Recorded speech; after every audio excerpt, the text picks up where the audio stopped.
comes, I'm going to be taking over. Welcome back to the Cult House Podcast. I'm your host, the Scholar of Spite and the Saturday Night Delight, Roger Riddell. Joining me today, he is the marketing manager for Kuma's Corner and the guitarist for Chicago psychedelic punk band Dust Biters, Nick Miller. How you doing today, Nick? Good, I'm good. Thanks for having me. Yeah. So there's a lot that we can talk about, but I guess the easiest place to start at is the beginning, because there's like a lot of stuff that you've done prior to Kuma's that's like super interesting, that I think is like probably pretty good background. Yeah. So how did you end up out here? Because I know that you co-founded Black Forge Coffee House out in Pittsburgh, and there's just a lot of other things beyond that. So I'll try to give a truncated version of the story. But I grew up in Michigan, over by Grand Rapids, and been playing in bands since I was like 16. And around 2021, I got an offer to go and try out for a band in Ohio, like over by Youngstown, and went out there. I loved the band. I love the band members. Wasn't thrilled about moving to Ohio. No offense to anybody watching that's from Ohio, but other than a couple rock clubs in Cleveland, I'm not a big fan of the state. But beyond that, I really enjoyed the music, and it was like a cool, like I don't know, slightly heavier kind of Radiohead styles, completely different from like the technical death metal stuff that I was doing. And did that for a little while, and I have always had like a passion for like body modification and like tattoos and stuff like that. And I had a friend that had just gotten a job at a place called Hot Rod Piercing Company it's in Pittsburgh. And anybody that's watching that knows anything about the body modification industry might recognize that name. They've been around for going on like 30 years now. And the owner actually like helped develop a lot of like the procedures that are done like modernly for piercing and stuff. So I got offered a counter job there to go up and like kind of like run the counter and like learn how to pierce and stuff. And so that was just a really cool opportunity. So I moved out to Pittsburgh, and that's like how I got there. And from there, it was like getting into bartending, and then getting into trying to be in different bands, trying to do different art projects. Eventually, I started a promotional company for like stand-up comedy. I had a lot of friends that did stand-up, and so I was like working with a couple local stand-up guys to throw shows at like bars and stuff like that, because there was a lot of like music venue bars, like little dive bars and stuff like that, that had open nights during the week, and so they were basically kind of like begging for people to come in and do stuff.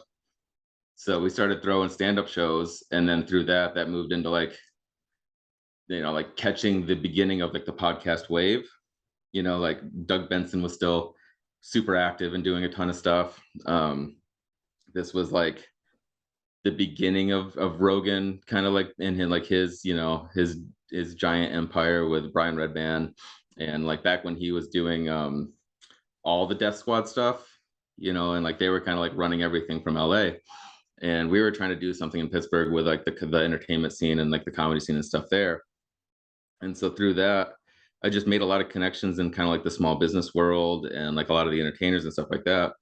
And so I just kind of like, I met some people that were trying to develop a neighborhood. You know, like they had a bunch of empty storefronts and stuff, and it was like right next to where I was living.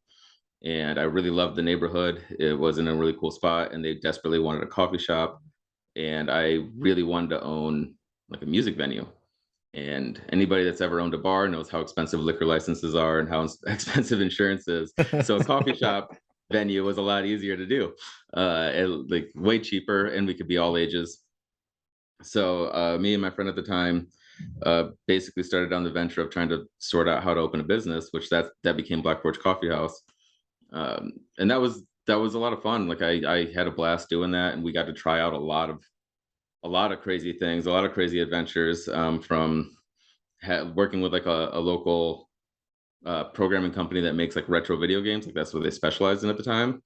And we worked with them to develop like an actual Sega Genesis game that's playable on a Sega Genesis cartridge, and you can find it on the Xbox market, the PlayStation market, all that stuff. It's been updated for those. Like if you go on there, the graphics is completely different. They've added like new characters and things like that. But the original actual like Sega cartridge game is, I don't even think they're making the cartridges anymore. Like I have like 4 of them in my possession. That might be like the last 4, but it's super difficult, and I've never beat it without using cheat codes.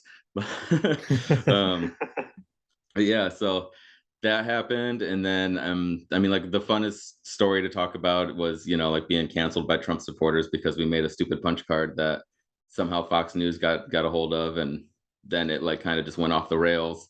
Um, at the time, I was very naive when it came to like news outlets and stuff like that, so I had no idea who Reuters News was. And I just remember getting off the phone with an interviewer, and a friend of mine was like, "Who was that?" And I was like, "Oh, it's Reuters News." And he kind of like, his mouth kind of dropped, and he was just like, You know what they do, right?" And I was just like, "Oh, I just thought it was some local outlet, you know." And he was like, "No, that means that people are going to start picking up the story, like, and it could go national to international." And then within like 2 days, we were getting messages on Facebook from Sweden, and um, yeah, so like that got us up to what, Black Forge, and then from there, you know, the bittersweet news was like my grandfather had a stroke, and like really affected like his, you know, like a mobility and ability to like kind of live his life. And my sister had just had her first kid, which was like my first nephew, and Pittsburgh's about a 6.5 hour drive from my hometown. So I was kind of bummed out at like how hard it was for me to go home and see family, and I was really really concerned that something could happen to my grandparents and I would be too far away. So my friend Nick Kinsley, who is actually the guitar player and singer of Dust Fighters, he was getting ready to open up a local business called Black River Barbershop, because he's a really fucking great barber. And it was his first business. I had just got done getting out of my third business at the time, and I was just like, dude, let me just come down and help.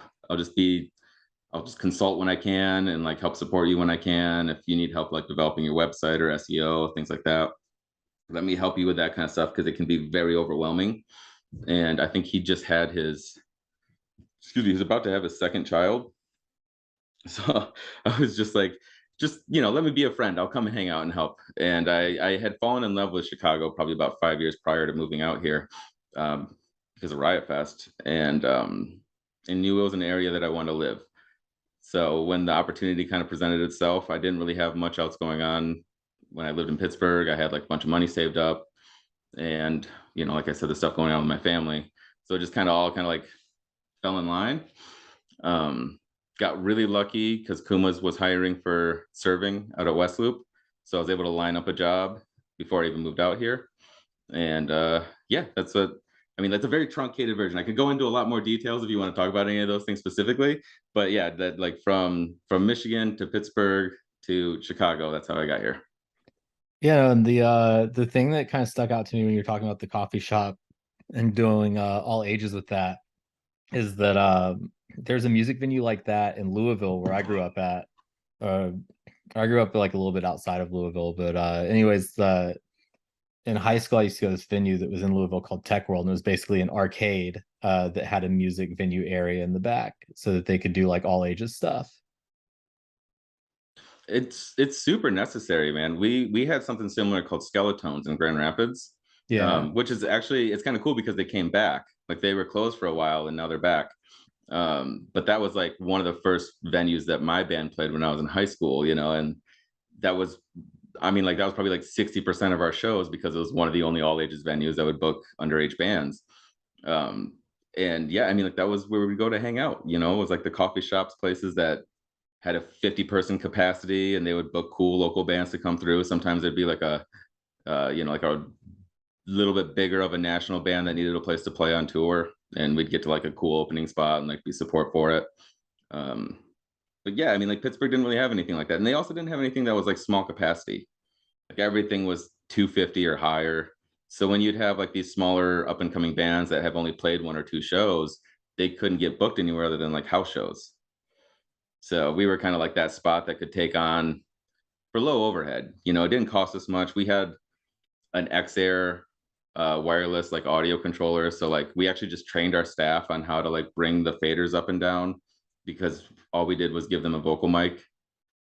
Small little coffee shop, we didn't have to mic anything, so all we had to do was bring the vocals up loud enough to be over the music. So we were able to like host these shows for, I mean, next to nothing. So if it was if the band couldn't draw anybody, I mean, it was just kind of me hanging out at the shop anyways. So it really didn't affect much. So it created like a place for like, the music community and the artist community to have that there was low risk for them to be involved with. Yeah. So, and having alcohol can like really put like a huge damper on like your ability to do something like that, just because of like how much money is invested in that, and you got to recoup those costs. Yeah. I mean, there's the all ages part of it too. Is when you're like under 21, it's such a pain in the ass trying to find shows that you can actually go to sometimes. Yeah. I don't know if you ever experienced this, but I can remember trying to play like 21 and up places, and they made us like stand in the kitchen until until it was time for us to play, and then we'd have to like load out of the kitchen, we'd play our set and then load out, and we weren't allowed to come back into the bar. Definitely did that a good handful of times. Yeah, and on the thing that pissed off the Trump supporters, what was the punch card? Oh man, I mean, I could go and grab one for you. I don't know if I have one in my wallet or not. So I mean, like, like most coffee shops have like the like buy 10 get one free kind of thing. Yeah. Right. So we had something similar. Yeah, I don't have one in my wallet. I'm sorry. I can go grab one. It's in my room over there, but I'll try to describe it. So when we were coming up with our punch card, the biggest thing that was like, I was like, well, if we're gonna do this, I want to make sure that they don't wind up, in the garbage, or like people started collecting them in their wallets. And they start showing up with like 5 of our punch cards, with all of them have like one hole in them. So I was like, how do we create something that would make people want to progress through it? Like give them a reason to come back and like get that next punch. So we started off originally doing it with just like people that we thought in our mind were like just shitty people, like evangelical like preachers on TV, like late night preachers that were kind of like well known and famous for being shitty. Rush Limbaugh, like just shitty talking heads that had really terrible conservative perspectives. Like I don't mind if somebody's conservative, but there's also like really shitty dismissive conservative perspectives. And these people were out there just like screaming it on their radio shows. So we made this punch card, right? And like people thought it was funny and it was working. And then Trump got elected. So we added him as one of the heads. I'm missing a very crucial point. One of my concerns was what's stopping somebody from going home and just like grabbing a hole punch and like coming in and getting free coffees all the time. So I ordered a very special like 1/8-inch hole punch, like a very, very tiny little hole. So that way it'd be hard to recreate. I mean, anybody could have still went on Amazon and ordered the same thing that I did. But what wound up happening was that if you use the hole punch and you put it at a very special spot on the person's face, it looked like a bullet hole through their head. So when we did it to Trump, when we got the batch in, I literally just I went through and I punched out all 10 people, including Trump's head. I sat down on our table, put it next to a cup of coffee, and I took a photo of it to basically tell people that our new punch cards were in stock. And I just wrote, like, come in, take out a scumbag, get free coffee. That was the post. Within like 2 hours, it hit some Trump Facebook group. Somehow somebody shared it to the wrong place, and it got to some, Moms for Trump Facebook group or some shit. And all of a sudden, like, we just saw these numbers on that post going up, and we're like, what's happening? Like, this is like, we've never gotten this many numbers. And all of a sudden the comments started going crazy. And at first we were in there, like kind of talking to people. And then we started getting phone calls, and then people started coming in and asking about it and seeing if they could get one. And then the next morning, this very fancy looking lady came in with a camera person. And I turned around and I was like, oh, you must be here to talk about the punch cards. And she's like, hi, I forget, I think her name was like Joanna or something like that. And she was with Fox News. And I was just like, why do you care? Like, what are you doing here? And she's just like, well, we've gotten a couple calls, and and I was like, sure, let's talk. I mean, any publicity for a small business is great. I was like, let's talk about it, because I got no shame over this punch card. I think it's like hilarious. Like we weren't making a political statement. Like we weren't trying to be like fuck Trump. I just, in the same sense that you would look at like a Misfits record cover, or like like you're wearing the shirt. Any of like those like older punk and metal bands, like they used to poke fun at political figures. So in my opinion, it was actually kind of like low hanging fruit, but people got really upset about it. So we doubled down a little bit, and instead of it just being one of them being Trump, we replaced all of the heads with Trump. And so you just had to come in and punch out Trump's head 10 times. And so it's funny, the reason why I think that it kind of like blew up is Fox News doing what they do best, is they sensationalize the whole thing by basically like, we were a black metal coffee shop. So like there's, blasphemous imagery all over the place. And one of our drink specials, we called it a shot in the head, which was 6 shots of espresso poured over ice. So they focused on, like, the camera like shot all of the like satanic imagery stuff, and then they like focused in on that drink name. And so when it went out and it hit the news, basically everybody thought that we were a bunch of Satanists that hated Trump, and we were telling them to go and like assassinate the president. And it escalated so fast. Within 4 days, the Secret Service was coming in plain clothes looking for us. I remember my business partner called me and she's like, "Where are you?" And I was like, "I'm at the gym." And she's like, "Don't come home. Don't come to the coffee shop." Because they came in plain clothes, and the one dude had like tattooed sleeves. I don't know if he was trying to like, fit in with us or some shit, but they just came in and asking for me. They didn't say anything about who they were. They're just like, "Hey, if he comes in, could you have him call this number?" And we had been getting death threats for 3 days straight. So it was just kind of like, all right, these people are like straight up looking for us. And it could be some crazy person trying to hurt us. Because of our status as like a small business in the area, we had met a couple of, like, we met the police chief. He was like a regular. He would come in all the time. So I was just like, "Hey, these people left this card. They're claiming to be Secret Service. They came in plain clothes. What do you think we should do?" And he was nice enough to set the meeting up at the police station. He was like, "Listen, it's like, if they're who they say they are, they'll come. They'll show up. They'll have the meeting. We'll sort out whatever their issues are. If they're not who they say they are and they don't show up for the meeting, then you have a real reason to be concerned." I was like, "All right, cool." We meet up with them. We're talking. They're basically trying to play it off as if like, anytime that something like this happens, they have to come and make sure that, we're not actually advocating for hurting the president. And, me and my business partner at the time are just kind of like laughing. We're like, "We can't believe that this is an actual conversation we have to have right now." And then I noticed that there was a manila folder on the table, and the manila folder was probably a good half-inch thick. And I didn't really notice this, and probably until like 40 minutes into the meeting, that I had my fucking name on it. And so I stopped the meeting, and I was just like, is that a Secret Service file on me as an individual? And they're like, "Oh yeah, no, that's just what we put together in the 10 minutes before we came over here." And I was like, "This is fucking intense and really fucking me up." But yeah, I mean, by the end of it, they tried to like, "Can you switch the punches over to stickers?" And I was just like, "No."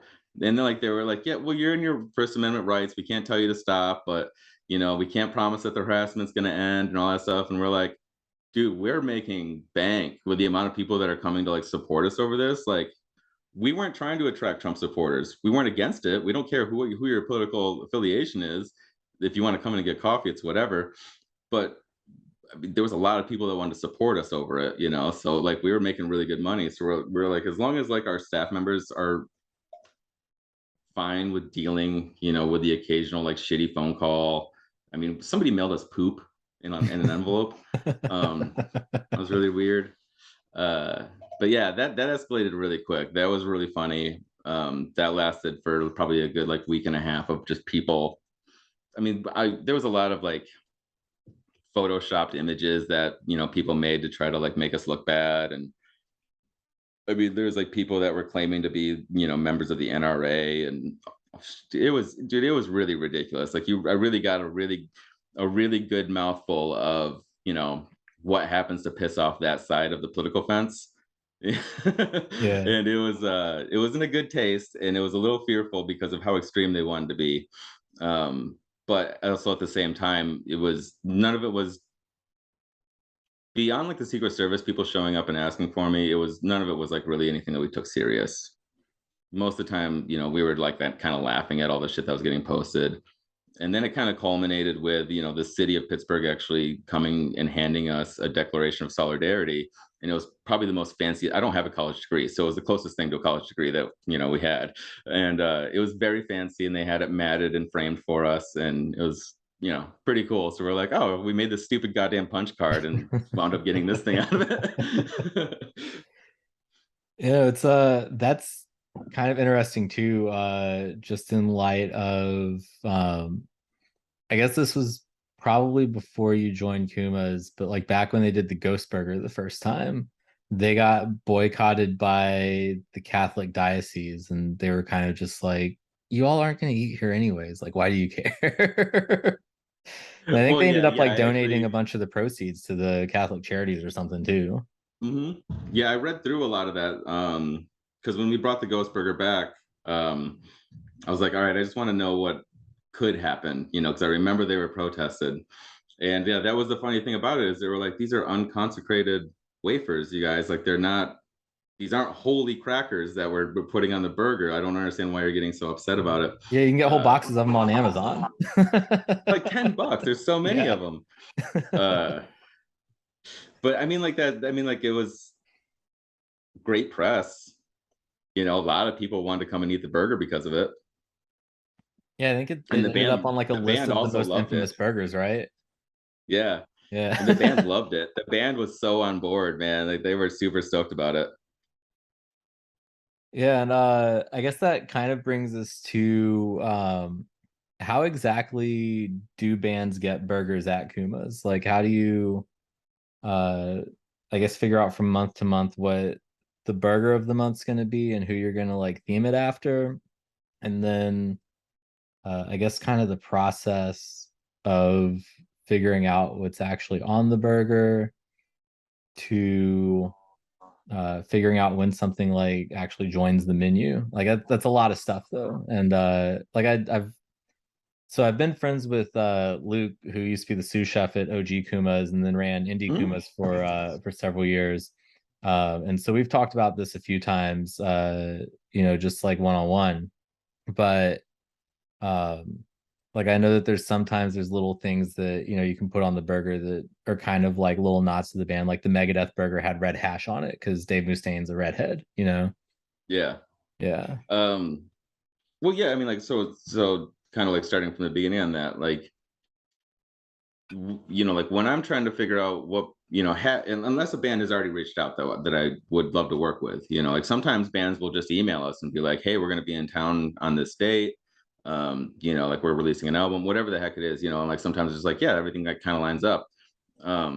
We should talk about doing a burger and having you guys come in. But usually what I'm doing is I'm looking at shows that are happening in the area. I'm looking at album releases. I'm looking at anniversaries. Um, I want to make sure that when we do a burger that we have something that we can kind of, you know, give back to the band. Like, so I don't want to just make the burger and then have it go out on social media and then sell it as a menu item. I want to make sure that we can kind of help promote the album or like promote the show that's going to happen while they're here.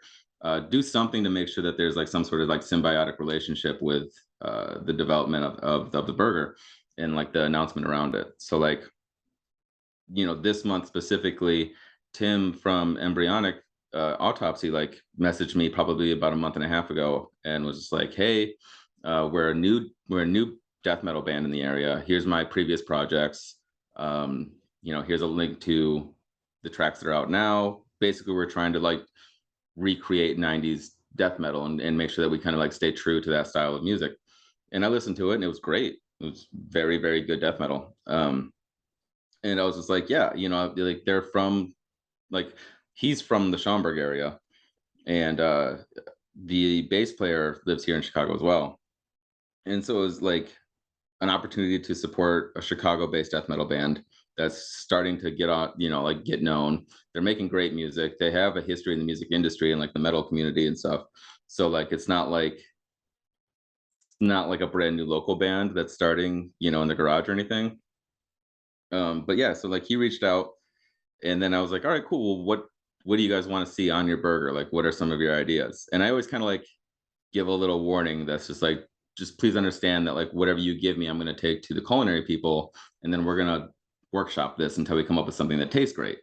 Because you can give me all kinds of ridiculous, toppings that you want on the burger, but it's going to taste like, it's just not going to taste great. It's just going to taste really weird if we try to throw that all on top of a burger. So like then our head chef and stuff will sit and try to come up with something that incorporates at least some of the ingredients, some of the major ingredients that they would like to see on their burger, while also pushes their culinary skills, and will also make a visually attractive burger. Because I mean, like you've seen our photos, Kuma's has always kind of had like very over the top burgers, and something that's happened a lot recently like is bands will just send me like very simplistic builds, like, oh yeah, can we do ketchup, mustard, lettuce, tomato, cheese, and bacon? Like, and we'll just be like, guys, we do gourmet burgers, like we need a little bit more than just an average burger here. So yeah, so like that's usually the process, is like if a band's coming into town and like we haven't worked with them before, if they have an album coming out, then I will, I'll try to reach out to them if I know them personally, or I'll reach out to their management or their label and just be like, hey, do you guys want to try and collaborate on doing something cool around the burger and the album release? And then, like it becomes beneficial for everybody involved at that point, because then the band wants to promote it, the label wants to promote it, the promoters in the area that are booking the show, they want to promote it. We're talking about the burger, and and I mean beyond that, they just got to be a great metal band. Like they just got to be good at what they're doing, contributing fucking awesome music. And then as far as the question for like what goes on the menu and becomes like a permanent menu item, we haven't really done a lot of that since I've been with the company. I think like the only thing that we've really added like permanently to the menu was the GWAR burger. And that was mainly because, well, since I've been with the company, I can't really speak before that, but that was because the band was really on board and they were really excited about it. And I mean, they've been one of my favorite bands since I was like 17 years old. And I pitched like, hey, can I go to the GWAR bar? I'll fly in with one of our chefs. The GWAR bar has a kitchen, and I was like, we'll come in, we'll cook the burger. Whoever's available will come in, and then we'll film like a fake commercial of GWAR talking about the GWAR burger. And the manager was on board. Like he really liked the idea. And we talked to a couple of the members, and they were like, sure, why not? If you guys are going to spend the money and come out here, we'll do it. And so we flew out there, and they're like, all right, well, what's the plan? Do you want us to like kind of, sell the burger? And I was like, no, GWAR doesn't know who we are. GWAR doesn't know who Kuma's is. GWAR doesn't know why we're eating burgers. Like GWAR could give a fuck less. And they're like, got it. And literally from that point on, like I mean, if you go back and you watch some of the videos, it's some of the funniest shit in the world. Whoa! This is friggin' delicious! I thought this was some gimmick burger. It's great! Why the hell aren't we doing this at GWAR bar? Get on it! Come on! Tell him. The GWAR burger from Kuma's Corner, now available at Kuma's Corner and at the GWAR bar! What? We have a bar?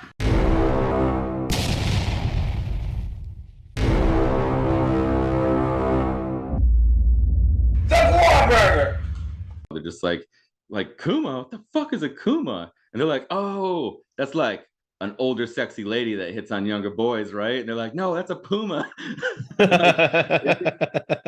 just went straight into like, their characters, and they were just GWAR, and they just knocked it out of the park, and it was super funny. They put the burger on their menu for a couple weeks, and like because of the collaboration in that aspect, and then being really cool about all of that stuff, the burger was also really over the top. It had a funnel cake on it. It just kind of made sense to try and add it to the menu. Like they're legends, like, I mean, like they helped shape pop culture in the 90s, like people might not want to admit it, but I mean, like Beavis and Butthead, they've valued how cool you were based on how cool GWAR, like how much GWAR was involved. But yeah, the final level of the Beavis and Butthead game back in the day, like the whole, I guess, plot of that game was that you had to collect all the ticket pieces to get into the GWAR concert at the end. Yeah. Yeah. Yeah, and they got all the characters all digitized and like old 16-bit animations and stuff. Yeah, I mean, like, and then you like the Sally Jesse Raphael episode, like and I've Joan seen them Rivers one so too many was times. amazing. Yeah. Yeah. I mean, like they're a super important band, whether you like their music or not. They're an extremely important band, and the fact that they're still out there crushing it, like still making great music and putting on an amazing show every single time that they play, like they still have the slave pit come out. They still kill off people in between every song. Like they're still murdering every president that we ever have. Yeah. Like Dude, they're so fun to work it's with too. Like I've interviewed them I guess like 3 or 4 times, like different members of the band for both AV Club and Revolver.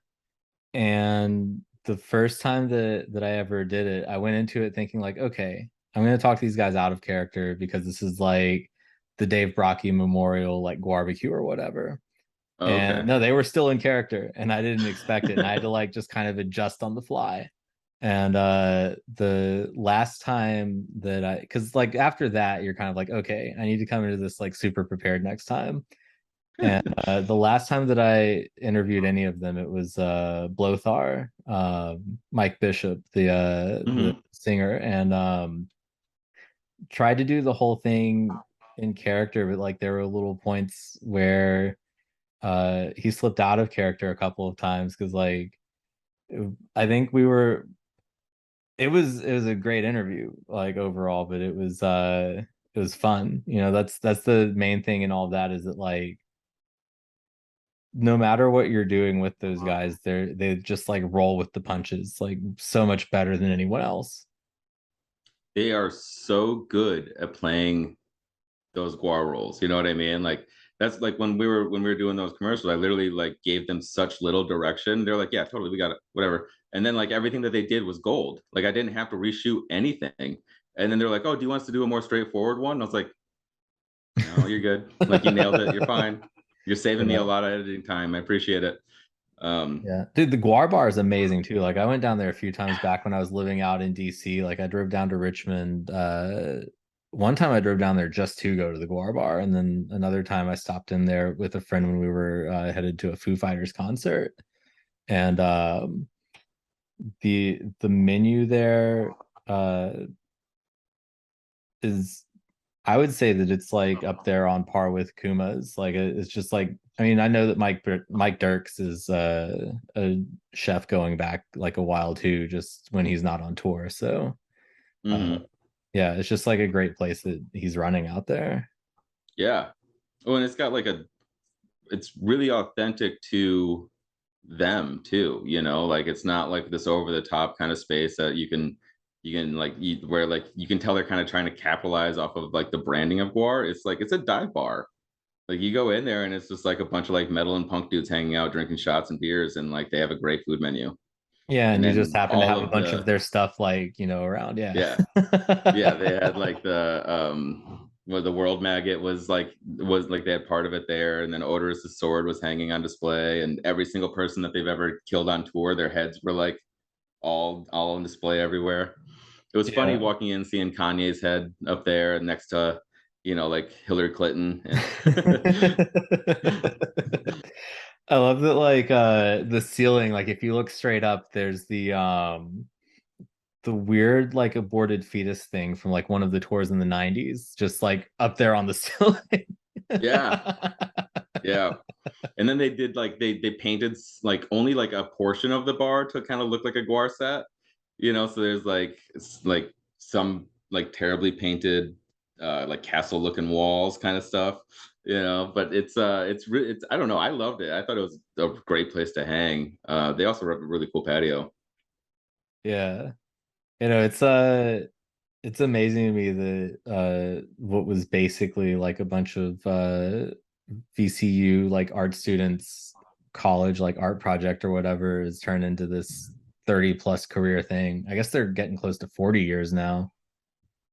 Well, it's funny because I asked them about like, all the home videos that they used to do, and they're like, yeah, it's a lot more difficult to do it now because back then we just had this warehouse and there was nothing happening in Richmond because everything was really like torn down or empty. So he's like, we were just running around doing whatever the fuck we wanted, filming wherever we wanted because we had access to everything because nobody was fucking living here or doing anything. He's like, now it's like a nicer area, so like we just don't have like the free reign that we did. Yeah, that city overall always kind of felt like a smaller version of Louisville to me. But like Louisville kind of has like the vibe of a smaller Austin too. Like they're all just kind of or at least they've in the last like, couple decades, they've kind of grown and like bloomed into these like thriving southern art cities. Yeah, it's a super affordable town. The one thing that I noticed, and I don't know if maybe like this was your experience, and this isn't me trying to be like judgmental about the city, but there was tattoo shops and head shops everywhere in Richmond. It seemed like it was like bodega, tattoo shop, head shop, tattoo shop, head shop, and then across the street there was another 2 or 3 tattoo shops and head shops. And it just seemed like everywhere I went, I was like, how do they stay in business? Like they have so much competition. Yeah, I've always wondered about that when there's just kind of that oversaturation in a market for that. It's kind of like the old joke about walking out of a Starbucks and seeing another Starbucks like right across the street. Right.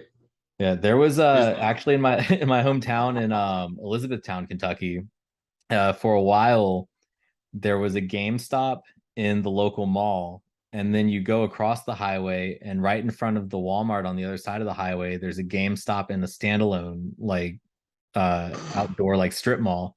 It's like why do both of these exist right across the street from each other? Like who's shopping at both of them? Well, I think they learned their lesson. So, I mean, sorry, GameStop. I tried to make a lot of money off of them when they were doing like all the stock market stuff that was happening around them with like the meme stocks and stuff. That was a very fun time. Except for when Robinhood halted everything the day that I thought I was gonna make money. Yeah, so we talked about how burgers get added to the menu, but like every now and then the burgers leave the menu. So how does that kind of come into play? Because this is another thing that kind of goes back to a conversation that I had with Luke once, where the Judas Priest burger was taken off the menu. And I was like, how can y'all take Lady Gaga's favorite burger off the menu? Because there was that whole thing for a while that she liked going there and having that burger.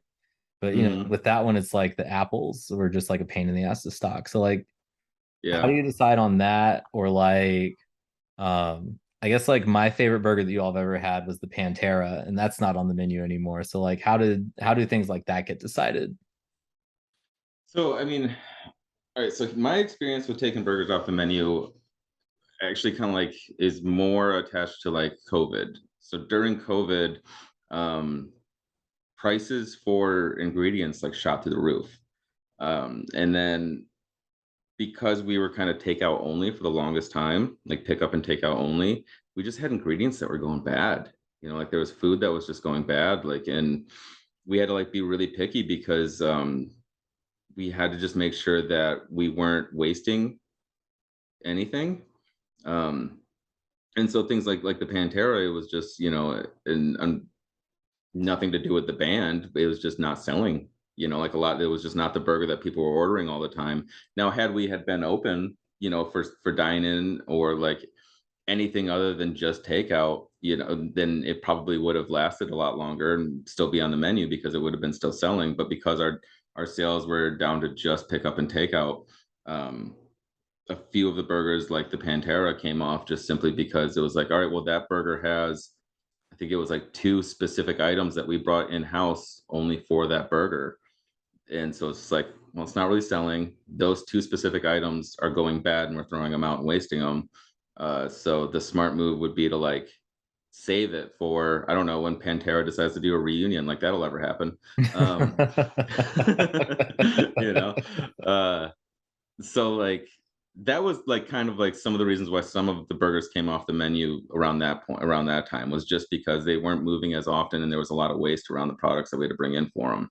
Kind of similar to like what Luke told you about the apples. It was hard to like keep them stocked, and then if people didn't order it, it was getting thrown out.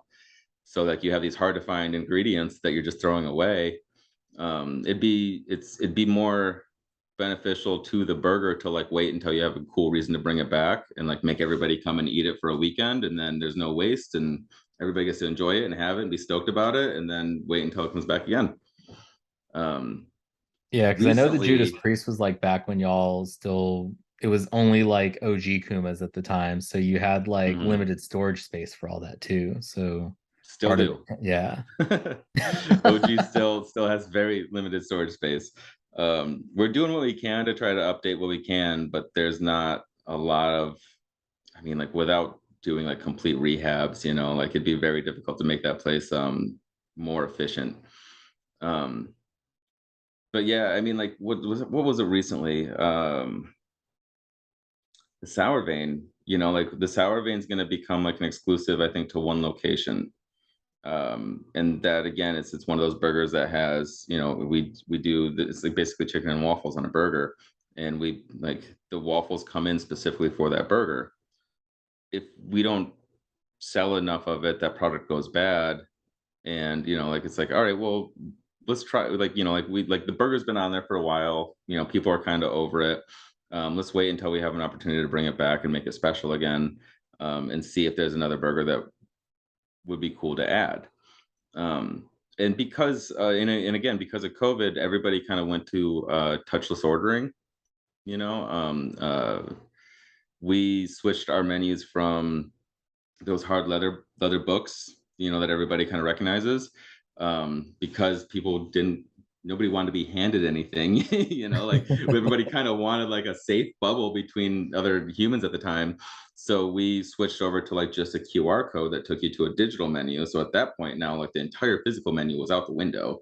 And so we had complete control over whatever we wanted to like manipulate and change and stuff like that, as far as like if we wanted to feature something or if we wanted something special, we didn't have to print anything physically and like throw out paper and replace it. So that was like kind of like the first step towards being able to analyze what's selling and what's not, what makes sense to try out, what makes sense to leave there.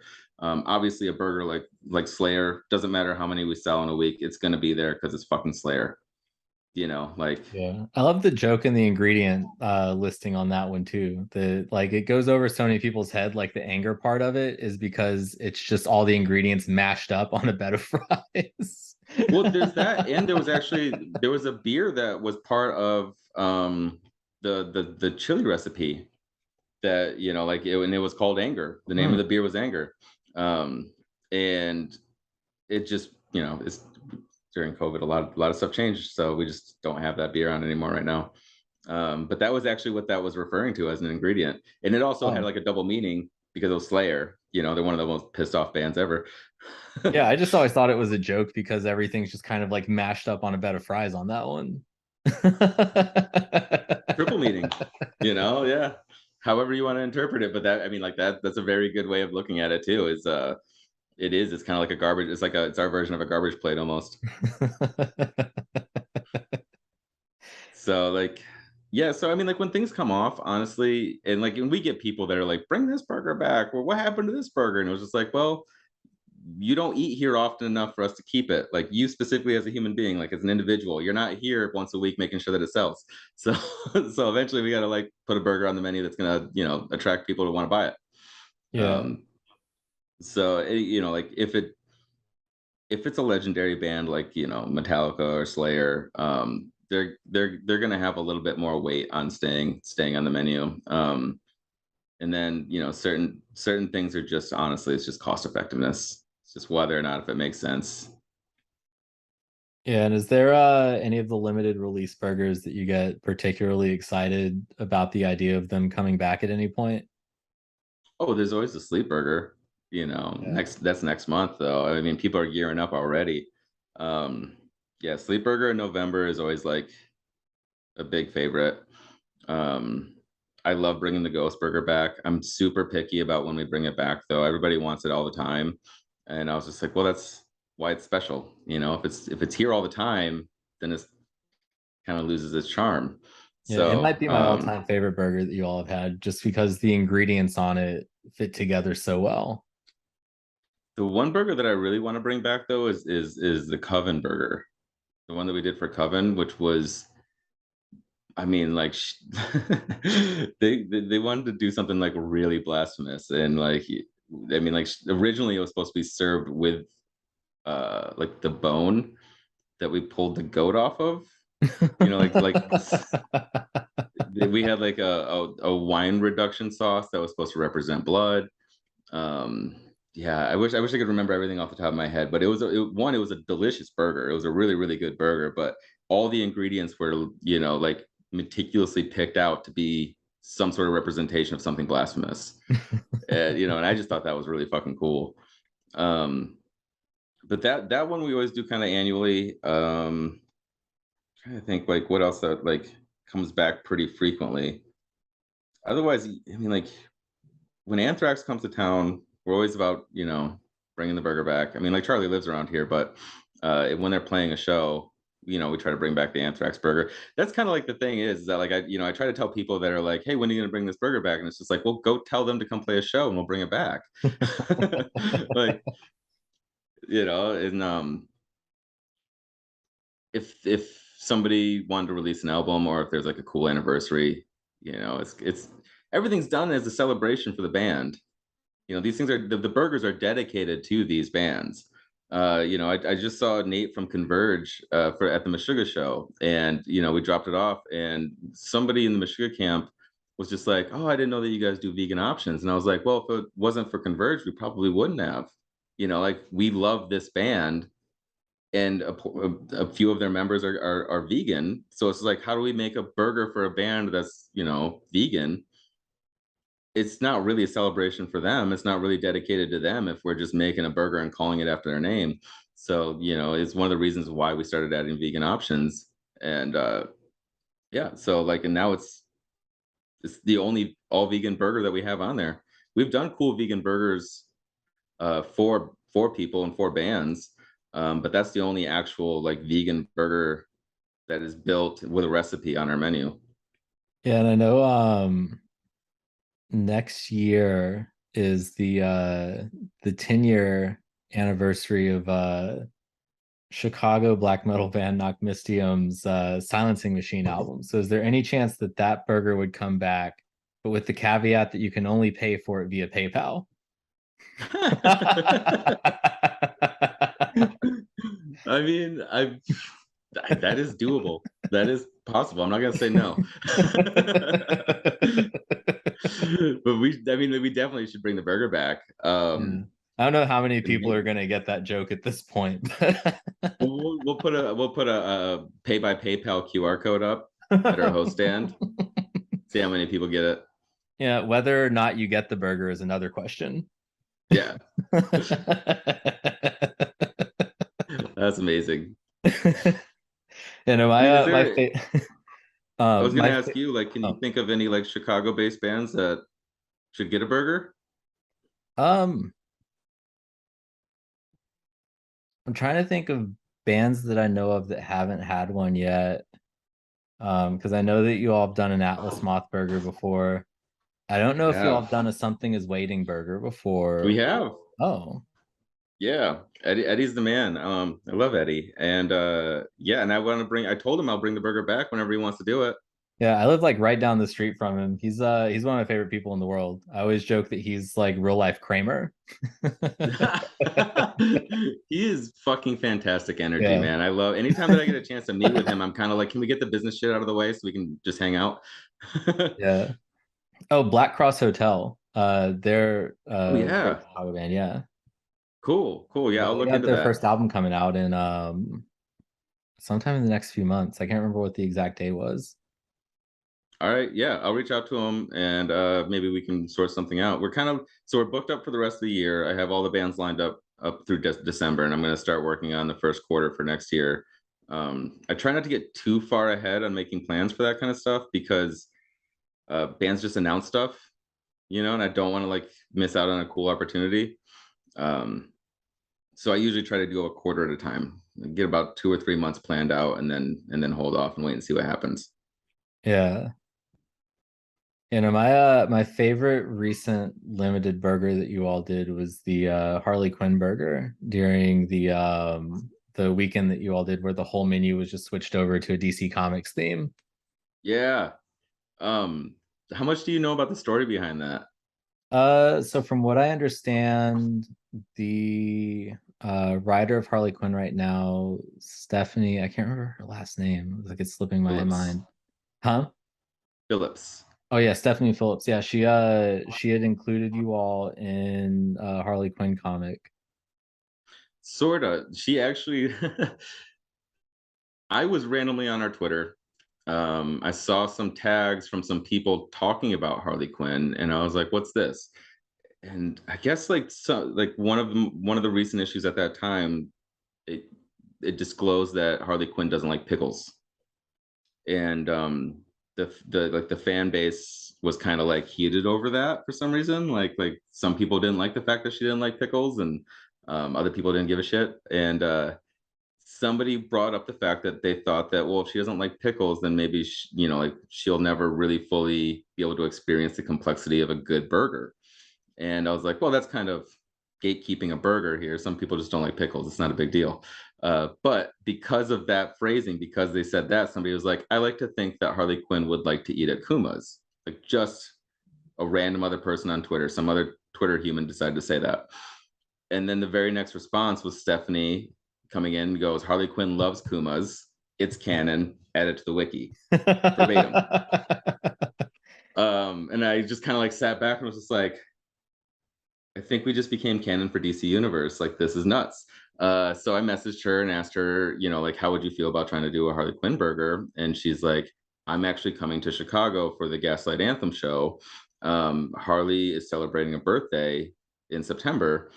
We should, talk about doing something around that. I'll come and do an appearance and I can sign comics and stuff. And then the more that we talked about it, the more nerdy we kind of got into the ideas. And I was like, oh, it'd be really cool if like we themed it as if we were opening up a new location in Gotham. And then our the guy that manages our TikTok, Frank, he's also a big fan of this kind of stuff too. So he was just like, oh man, like we could like rename burgers, like we can like all these different things. We can like theme like some of the colors and stuff. And the fact that so many of the Batman movies were filmed around Chicago, like it just would kind of make sense if we had a location in Gotham. So the idea was that we were going to open up a location in Gotham, and then we were going to celebrate Harley Quinn's 30th birthday by having Stephanie come out and sign autographs and stuff. We were supposed to have the retro Batmobile there too, but it was supposed to rain all day, and that car doesn't have a cover.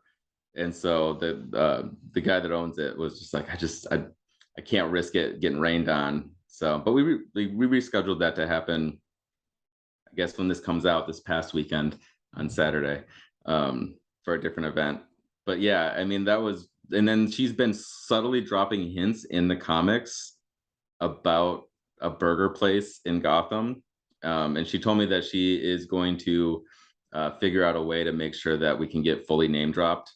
Like they can fully say like Kuma's Corner, or like this came from Kuma's Corner, or like she'll have somebody wearing a Kuma's Corner shirt or something like that. So when that happens, it'll get framed and put up. But yeah, that's not only was that burger really cool. I mean, we went up really all out trying to come up with something interesting for that burger.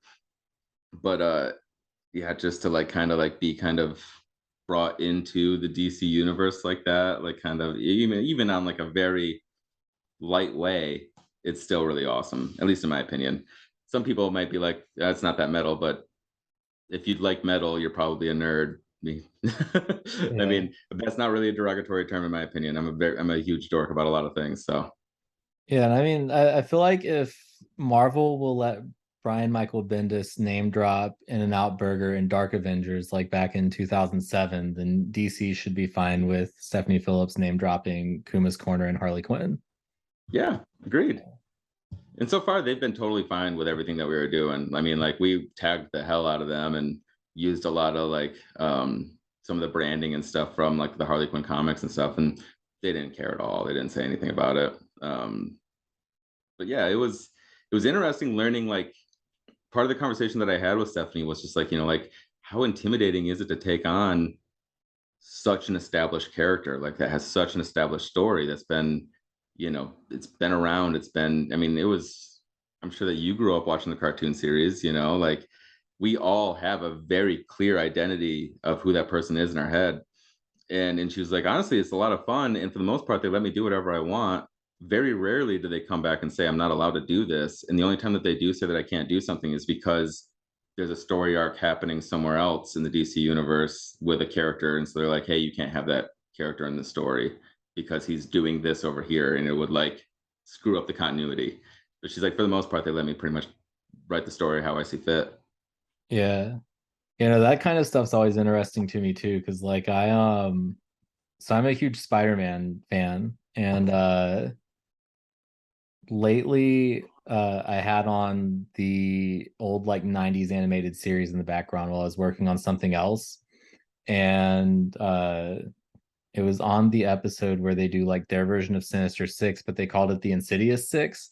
It's like, I wonder if that was like one of Fox Kids's like weird censorship things or whatever back in the day, because there was like this whole thing where I think on that cartoon Spider-Man only throws like 4 punches the entire series because Fox Kids didn't want anyone punching anyone on their show. So he basically like bear hugs everyone to submission throughout that entire series.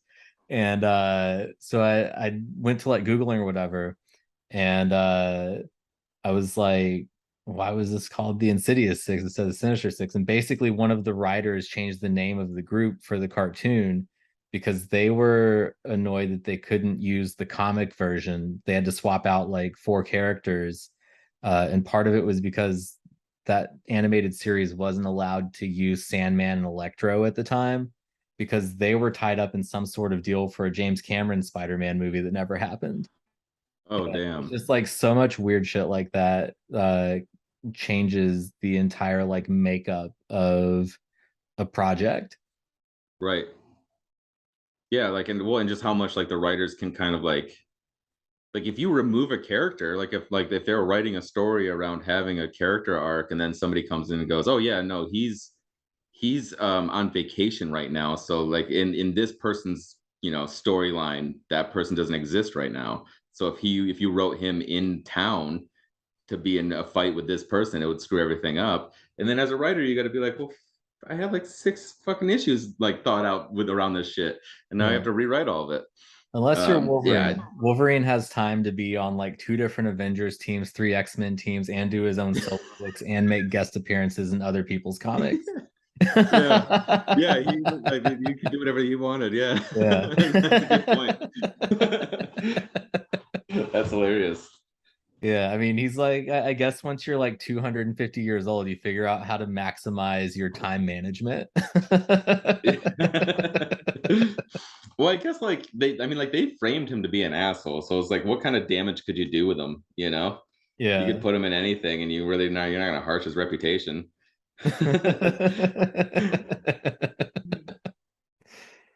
And so tell me about the collaboration that Kuma's has to host the world theatrical premiere of Lucifer's Satanic Daughter. Oh yeah, so we did that a couple months back. So I mean, like anybody that's a fan of Electric Wizard knows that they like aren't the most let's see, active in like the like, not like so much as like as a band, but like the most active like advertisers, like they're not really marketing themselves too often, and they really don't do a ton to begin with. But every once in a while I try to like check in on them just because I'm a big fan and I just want to see if they're announcing some rare show that I'm gonna have to buy tickets and fly to. And I got on their Facebook and I saw that they had announced that they were releasing 2 new songs on a 7-inch, and I was just like, when the fuck did this happen? Nobody that I was watching was talking about it or anything like that. And I mean, I probably could have completely missed the announcement, but I started researching it, and it turns out that they wrote the 2 songs to be on the soundtrack for this movie called Lucifer's Satanic Daughter. And I was like, oh, cool. Yeah, well, this looks, I mean, LSD sounds like it's going to be a fucking trippy, psychedelic, weird horror film. Start doing research, and it turns out that the director was from Australia, and it was, I think, his like 2nd project.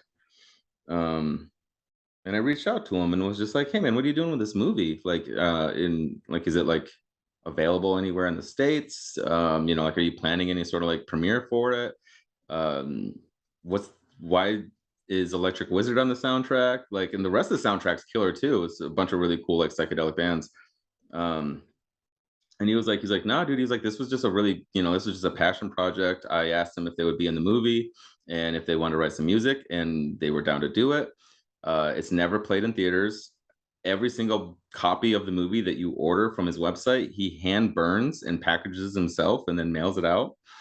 And so I was just like, all right, weird idea. Like, if we could talk a place in around here to letting us screening it in a theater, would you be cool with us doing it? And he was just like, that'd be really fucking cool. I was like, right on. All right, so we have permission from the director. He owns the rights to it. So it was just like, all right, well, let's find a theater that's willing to do it.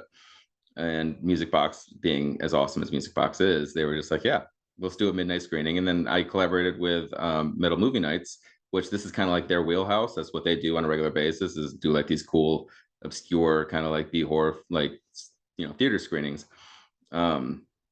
And so they kind of already had the formula worked out for how to host these events. So all I had to do was kind of like put, like the Kuma's monster behind it to kind of help with promoting and marketing and stuff. And and then as I kind of like talked to him more, and the more that we kind of like realized what was going on, we're like, fuck, this is like the first time this movie's ever going to be screened in theaters. Like, this is kind of a big deal.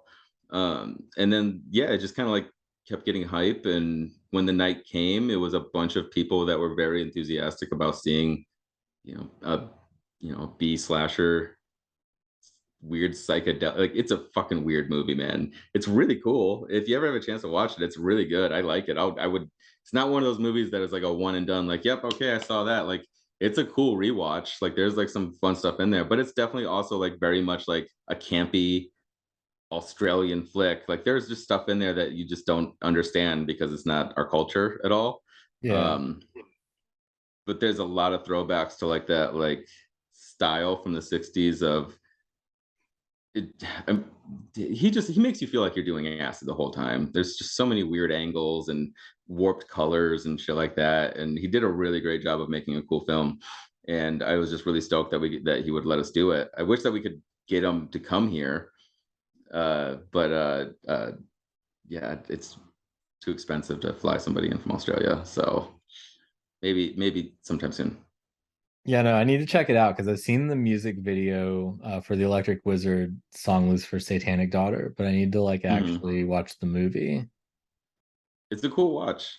I definitely recommend it. And maybe like, since we've already done it, like maybe we'd bring it back to do another theater watch like in like a year or something like that, just to get some more people in there to see it. I wanted to try and see if he would like do some distribution and let us like buy like a box of the DVDs to sell there. But he honestly was just like, dude, that's too much work. I'm not doing that. Tell me about the community project that you all are doing to support all of the weird and odd Avondale businesses. So like that's something. So like most people are probably familiar with the Alley, pretty legendary store in Chicago. Mark, the owner, kind of approached us and was just like, like, I see all these local businesses constantly advertising these cool events. He's like, I don't see why we can't work together to like help make them a bigger deal.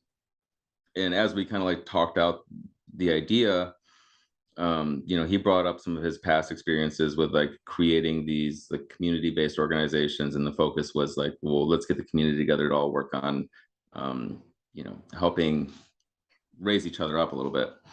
So X store down the street is having an event, then we can tell our followers about that event that's happening down there on their behalf, and then vice versa. If we're doing something, they can help tell their followers.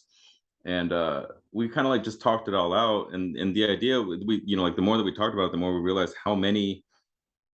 I haven't quite figured out the best way to describe this, but like how many like odd, edgy kind of stores are in Avondale. I mean, there's a bunch now. I mean, like Horror House just opened, Meteor Gem just opened. I think that there's going to be a metal or horror themed wine bar that's opening up soon. And that's just within the past couple months. And so like it was like we've always had Bucket of Blood, we've always had Demon Tap, Kuma's has been there, the Alley's been there. There's Reed's Local, which they do cool shows and stuff there too. There's just so many like cool spots around the neighborhood. And so it was just like, well, like let's reach out and see if, like maybe we can kind of collaborate in a sense of like if you come to Avondale and you shop at Horror House, right, and you bring your receipt into Kuma's, well, we'll hook you up with like 10-15% off for supporting our community. And then vice versa. If you go over to the Horror House and you show them that you had a burger or you came over to eat lunch at Kuma's, they're going to give you a small discount as well. And now the Alley's doing the same thing. I mean, Meteor Gem's down to do it. We're trying to like kind of just get everybody on board. The hardest thing about the whole thing is that it's decentralized. It's too hard to try to run it while also having a full-time job. So it's got to be something that we can kind of all contribute to and like keep going. But eventually we want it to turn into like the social media, like this Instagram account that you could follow that just is like an accumulation of everything that's happening in Avondale that you might give a shit about. Like if you care about what's going on at Kuma's, you're probably going to care about what Bucket of Blood is doing or what Meteor Gem is doing or what Horror House is doing, or I mean, even Dark Matter, like you're probably going to care about all those things because if they're doing they're doing very similar things to, like the culture of what Kuma's is involved in. So it's kind of I don't know, it's kind of like a bummer if you miss out on those things just because you're not exposed to what they're doing. So here's an opportunity for, us to like kind of support each other. And as the doomsayers, the doomsday people out there that are saying that we're about to go into a decade-long depression, if we even see a percentage of that and we wind up in a recession and things get really bad, all businesses are going to need all the support that they can get. So if we're all kind of like leaning on each other and supporting each other and trying to like bolster these like cool community events, it's just going to help keep us all around a little bit longer. And then also, that gives us some leverage to do some cool stuff, like do like some art crawls. So like we can host some art events at all the different businesses and you can spend a night in Avondale popping into all these different places and seeing really cool local art. We can come together and do some block parties and some events stuff like that. So that's like kind of the intention behind it. It's still like kind of in the building block era. Like we're kind of getting everybody on board, trying to figure out what assets should be built. We're going to build like a flyer on the back. It's going to have like a little map on it that kind of points out to where all the different stores are and things. And then it'll kind of explain like, hey, if you're in town, bring your receipt from this place over here and get this. And like, here's all the different discounts that they're offering. Excuse me. And then we're going to try to put together a handbill, like just like a cheap little handbill that people can kind of write down. We'll print it, but all the different events that are going on around the neighborhood at all the different locations. So that way, if you come into Kuma's and all you're doing is coming into Avondale to grab a burger, you can take this handbill and you'll know that Bucket of Blood might be doing a cool appearance, or Horror House has the dude from Candyman coming in next weekend, all those different things. So it's all like tiny little micro advertisements. And then if you go in there and you pick one up from there, then you'll see that we're doing an exclusive burger for a weekend, or we're having a meet and greet or something like that's going on. I just think it's kind of like it's kind of a waste if we're not working together, if we're not supporting each other. Like all these cool things that we're putting effort into, and like they're cool things, like these are things that people should get to check out and see. And it sucks that it falls on deaf ears because social media just wants to like shadow ban anything that you're advertising unless you want to pay for advertisement through them. So unless you boost the post or put a bunch of money behind the posts and pay like Facebook ads and shit like that, like they suppress those posts. So kind of a way to circumvent that stuff, going the old school route and just working with each other on like a more regional level. Yeah, so it's kind of like an Avondale Small Business Association. Yeah, I mean we're calling it Odd in Avondale, and the idea is just kind of like focusing on more of like the weirder, odder restaurants and businesses and stores and stuff like that. Yeah. Trying to like be selective about like the audience that we're kind of targeting. So like we know who our audience is. Our audience is your audience. So like why don't we all kind of get our stuff in front of them. But yeah, in a sense, that like I think a small business association is beneficial for everybody, but also at the same time, you're casting a really wide net. Yeah, like what's successful for us might not be successful for the deli down the street. Yeah. It makes sense for all of the kind of like-minded businesses to make sure that their customers are aware of these other people that are doing cool stuff down the street. Yeah.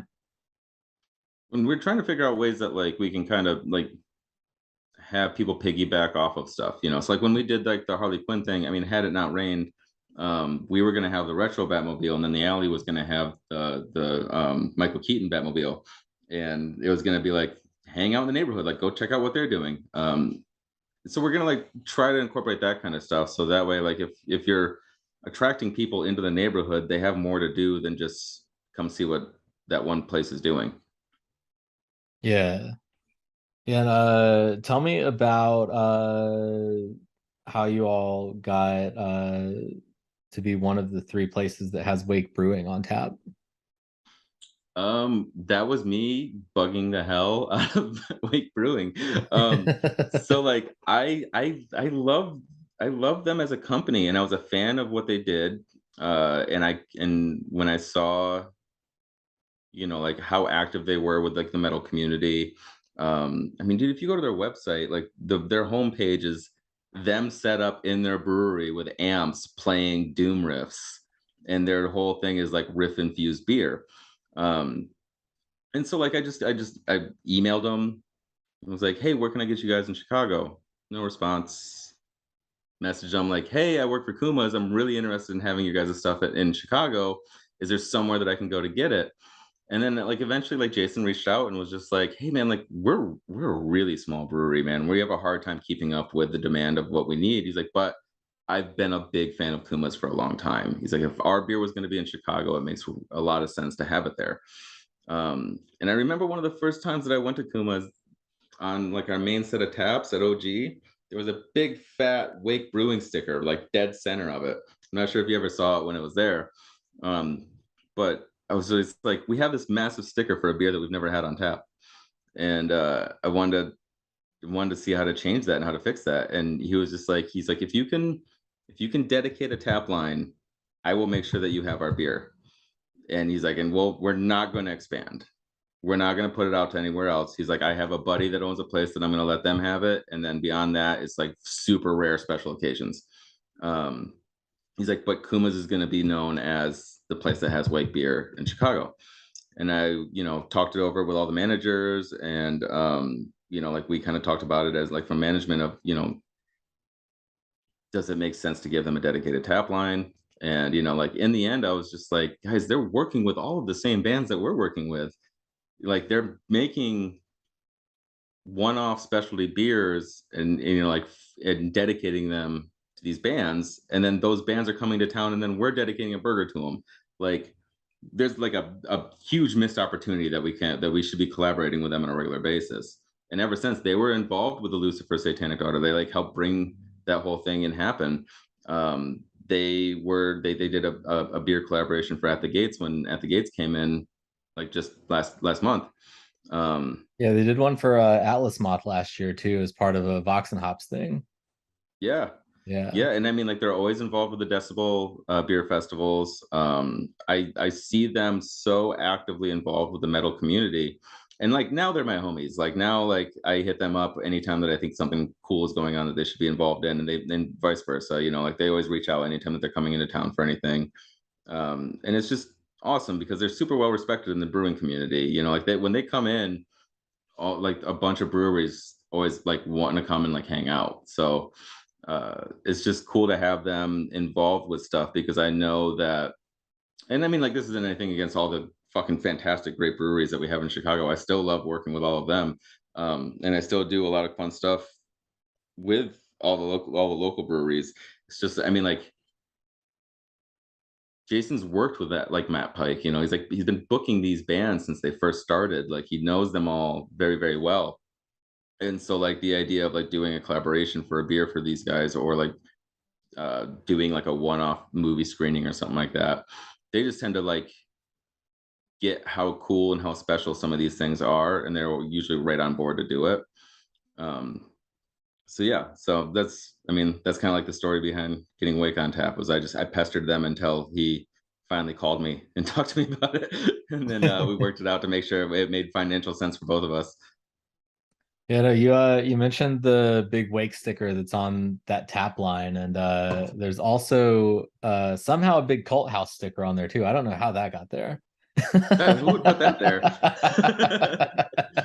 I mean, you should probably drop off some more of those too, so we can have some around. Yeah, I've got like a stack of them around here somewhere, so I'll bring some by sometime. Oh yeah. Yeah. My band's actually going out to play Wake Brewing Saturday. Well, it'll be last Saturday for their Rocktoberfest with Bongzilla, and it'll actually be my first time going to the brewery, so I'm really stoked about that. It'll be fun. Yeah, and tell me more about Dust Biters and the new album. So the new album is Guilt. We just dropped it in August. I think it was like August 18th. I guess we would say that we're a pandemic band. Technically, we started writing music before the pandemic, so it wasn't because of it. But Nick Kinsley from earlier, when I was talking about, my friend opening up a business, we were in a band together when I was in my early 20s. He was like 19. And it was like a Between the Barrier to me kind of like worship rip-off type thing.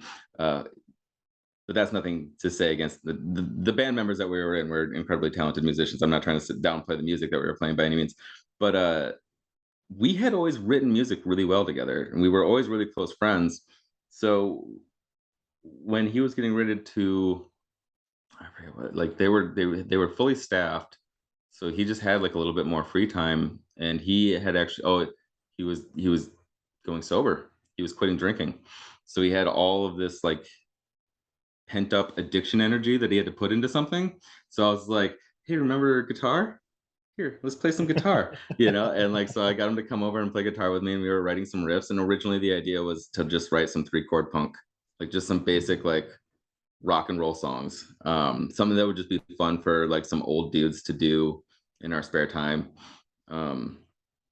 And we wrote the first song, and it was fun to play. We enjoyed playing it.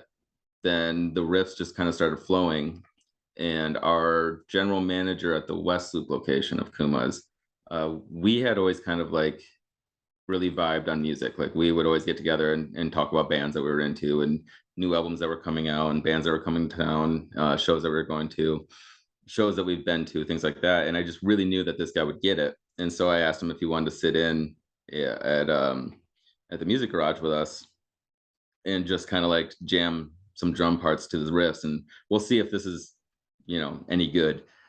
And we all got along, and he was really into it. And then COVID hit, and everything, the Music Garage shut down, and we were kind of all stuck in our apartments. And we were being good and socially distancing and not breaking the quarantine and stuff like that. And so we went strictly to writing over the internet for a while. And then once things started to lighten up a little bit and it wasn't as taboo to go and be around your friends and stuff, I started calling around to some of the practice spaces around Chicago. And to my surprise, they were kind of desperate to have people come in because all the bands that were now inactive, because there was no tours, weren't paying for their practice space. So they like pulled all their stuff out, and they had a bunch of empty rehearsal spaces. So we got really lucky and got a rehearsal space. And then we've just been writing and jamming ever since, as like a bunch of old dudes trying to be rock stars again. And like the music came out really good. Like, I mean, like it was kind of one of those things where like we didn't have many expectations, but people kept telling us that they liked it and that it was cool, and keep trying and to keep writing and keep writing. And we did a burger for let's get on the tip of my tongue. They're gonna hate me when I forget, but we met with them, and their engineer, Alex, who did like their album, came with them to the meeting, and he was a super fucking nice guy. He was such a sweetheart, and I just really enjoyed talking to him. And I was kind of telling him about how like we were doing this engineering by mail kind of thing where we were tracking all of our own songs and then sending them out to an engineer in Nashville to mix them, and it just wasn't going well. Like she was doing a great job for what she saw a vision for it, but she was not getting what we wanted. And we were just like kind of like pouring gasoline on our money and lighting it on fire at that point. I mean, we were like $1,000 invested into 2 songs that sounded terrible. And so he was like, well, I'll come out and hear what you guys have going on. He listened to us and he was really excited about it. And he was just like, I'll record you. He gave us a great deal, brought all of his stuff over to our practice space and recorded everything for us.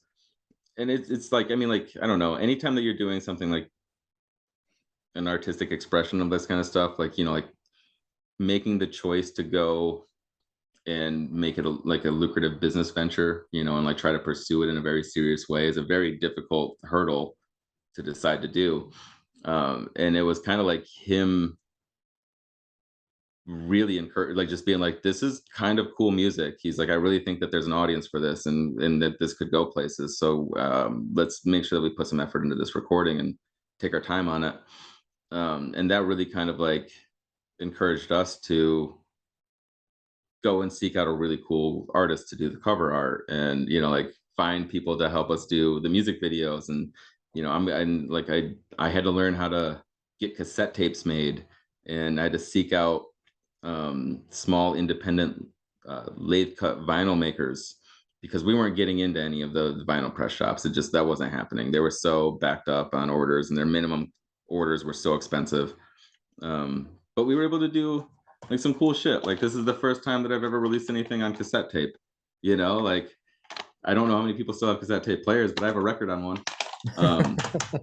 And then, you know, like we did the lathe cut, like square cut vinyl, you know, and I mean, like, it's just, I've always been a musician my entire life and I've never really had any sort of like commercial success. Like I've done tours and stuff like that, but nothing that was like warranted us getting anything other than CDs made or putting things out on MP3s.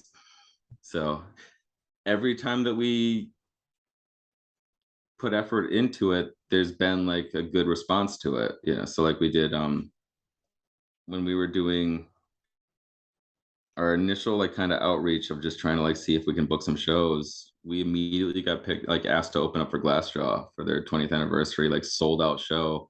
And we're like, yeah, okay, that's not one of my biggest influences of all time. I haven't spent a stupid amount of money on that band. Yeah, let's do that. And then we got offered to do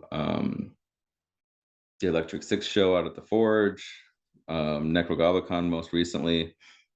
Then when we were getting ready to release the album, like Metal Monkey was cool enough to want to do a beer collaboration.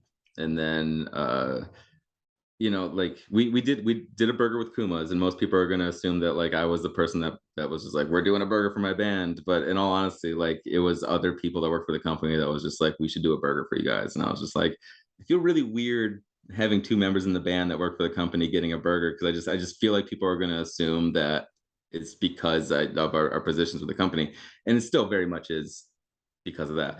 But it wasn't because like we were pushing for it. It was, you know, like other people in the company wanted to support what we were doing and they wanted to help us out. And we came up with a cool idea for the burger. So now it's just like the album's out. It's called Guilt. It's available on our website, which is just dustbitersband.com. We have very limited physical copies. The vinyl, there's only 40 of them. The tapes, we made 50 of each color. So it's just like kind of like now we're riding that ride of re-navigating the music world, you know. It's such a different monster from when I was in my 20s, back when the MySpace days of just booking house parties. Yeah, I mean there definitely weren't any like goblins in bands at that time either, you know. Now you they'll let anyone in now. Oh man, that band's a trip. Alex, their guitar player, is such a nice guy, and I love hearing like the vision and like the plans and the ideas behind that band and how much their fan base just absolutely loves everything that they do. They told me that they ran out of merch and they weren't getting a merch order, so they went to the dollar store and bought a bunch of picnic stuff like ketchup bottles and mustard and like random stupid shit like that, and they autographed all of them. They said they sold out. They sold out of every dumb thing that they bought at the dollar store in like less than an hour. I mean, You they're know, honestly they're the reason why we even like press CDs is because I went to go and see them open up for Glass or for GWAR, and every band on that tour had CDs out on their merch table, and I was just like, do people fucking buy this? And they were like, you have no idea. Our CDs will outsell pretty much everything else. And I was like, oh, I that's still fucking buy nuts. everything on CD. Really Yeah, yeah, it's like my preferred medium for music. interesting. I've never heard that. Yeah, like Do you have a preference on like why? so when the vinyl thing kind of kicked off again, at that point I had like 300 plus albums on CD. I was like, if I start buying vinyl now, I'm gonna want to replace every single one of these. It's gonna be costly. It's gonna take up a ton of space. Yeah. So, as much as I like the idea of having larger art, I can't justify the fact that I know once I get started, I'm gonna want to switch everything over and I'm gonna have to invest in a whole different set of audio equipment, and it's like that kind of thing. And as far as like anything else, like I've always preferred having a physical copy of everything.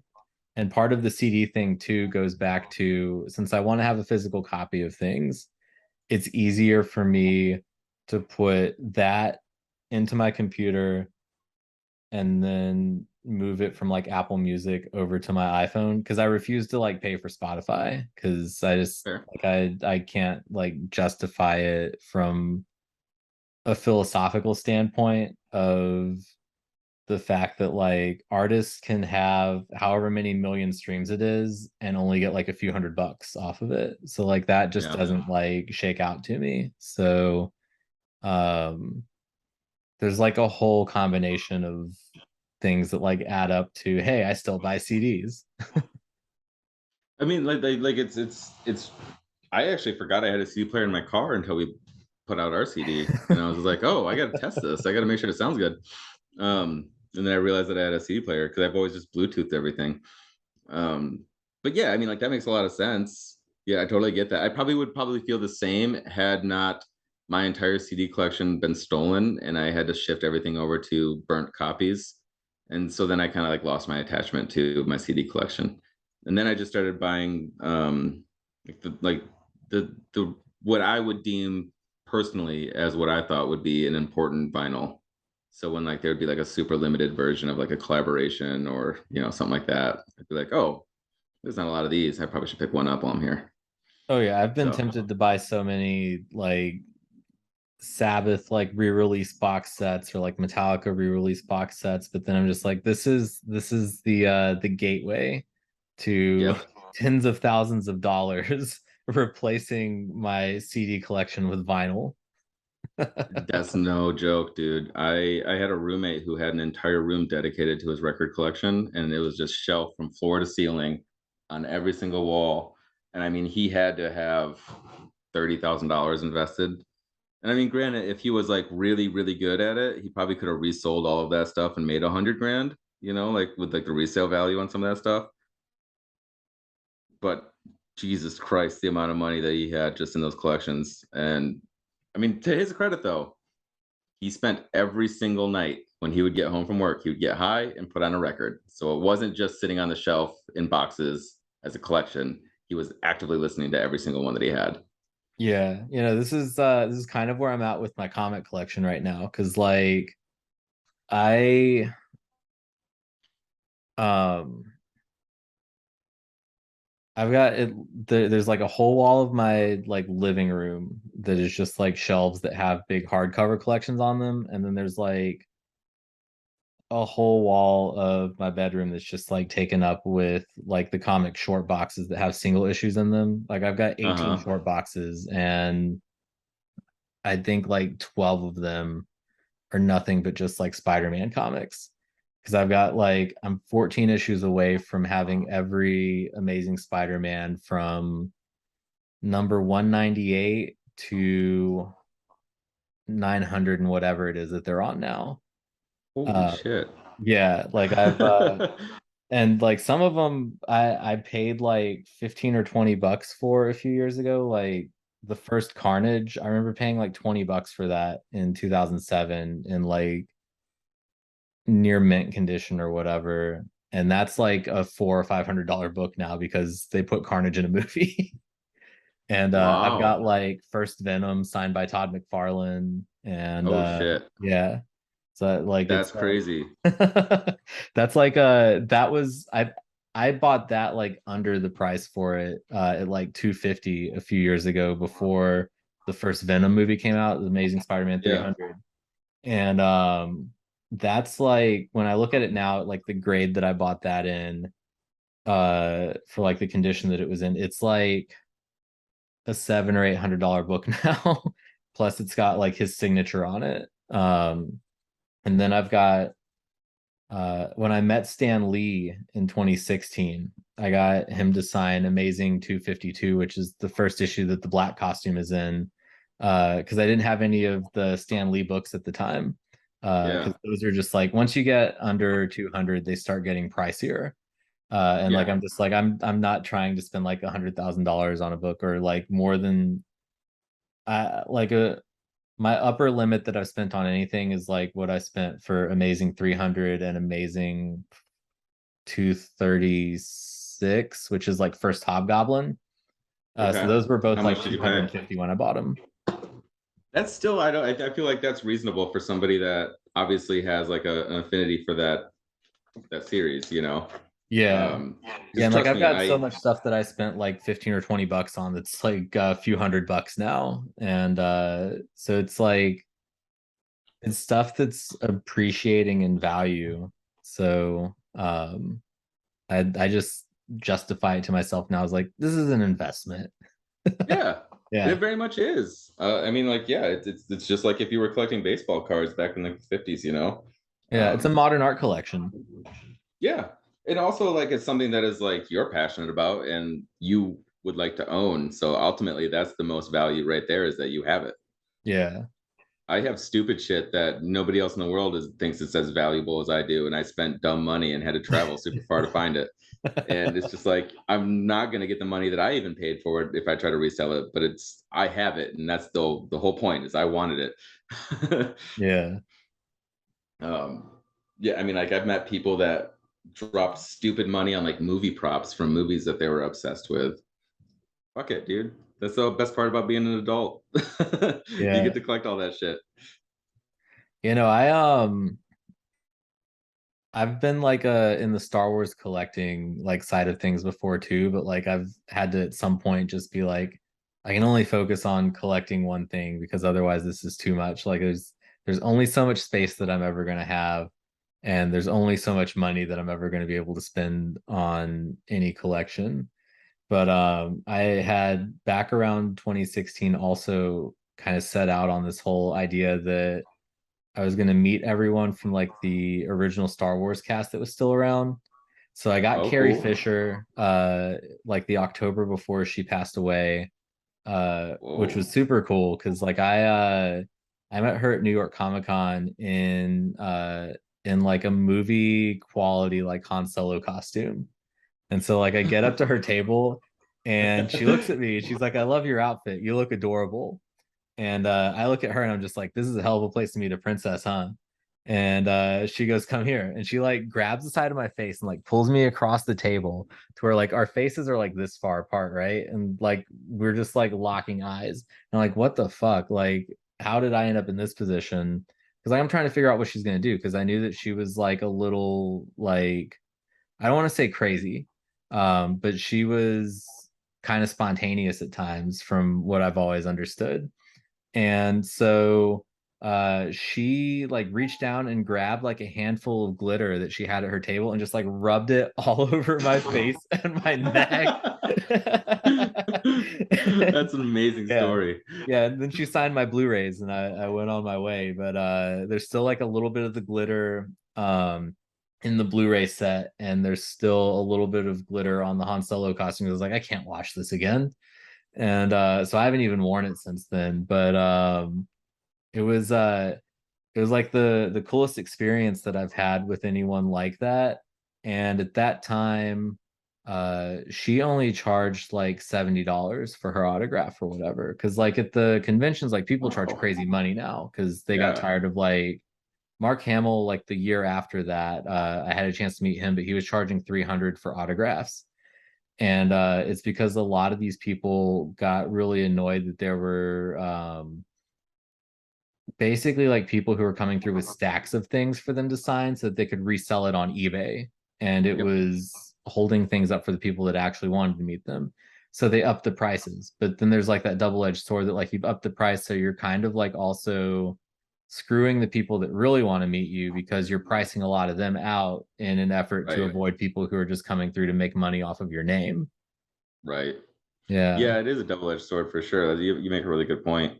But also at the same time, like there's always like the free opportunity if you just happen to be in the right place at the right time, or if you like mail them something to sign. I've heard people still doing that. They'll still sign a headshot and mail it out to you if you send them a letter and stuff. Yeah, I don't want to take a risk on mailing out my Blu-rays that Carrie Fisher signed, though. I wouldn't do that Yeah, either. the only member of that cast that I would pay $300 to like meet would be probably Harrison Ford, just because he doesn't do a lot of stuff like that, and because he's probably my favorite actor of all time. Yeah, I get it. I get Yeah. it. I mean, like that's Bruce Campbell to me. I'd pay Yeah. stupid money to I like met him have in an opportunity to passing hang. once at a comic convention green room when I was waiting to interview someone because he shows up. I didn't know what to say to him because like I'm such a huge Evil Dead fan, Yeah. and I look up and he's just like standing next to me, but he's in like a full tux with like the red cummerbund and everything. Yeah. He dresses so nice for when he does appearances. It's awesome. Yeah. I saw him do he did like a screening for Army of Darkness. Same thing. He showed up wearing like a smoking jacket and like, yeah, he looks so fucking all like dressed to nines. Yeah, he's But really yeah, dude, nice same. too. Yeah. I don't know what I would say to him other than like, thank you. Like Yeah. there's very few people that I still get like starstruck for, and he's definitely like one of them. And then the only other person was like A$AP Rock, and I was just like, I've been obsessed with his lyrics and his music since I was like 18 years old, so it's just like one of those things where I was like, thanks, please sign this. All right, I'm leaving you alone. I don't know what else to say to you. Yeah, no, I think part of the fun in meeting those people for me for the last several years has been hearing what everyone else in front of me says when they don't know what to say and they just go into like word vomit mode.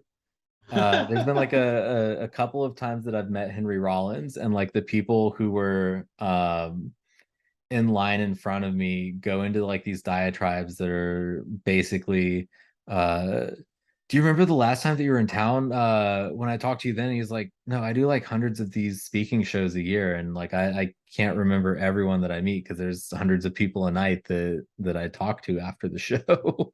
I'm sorry.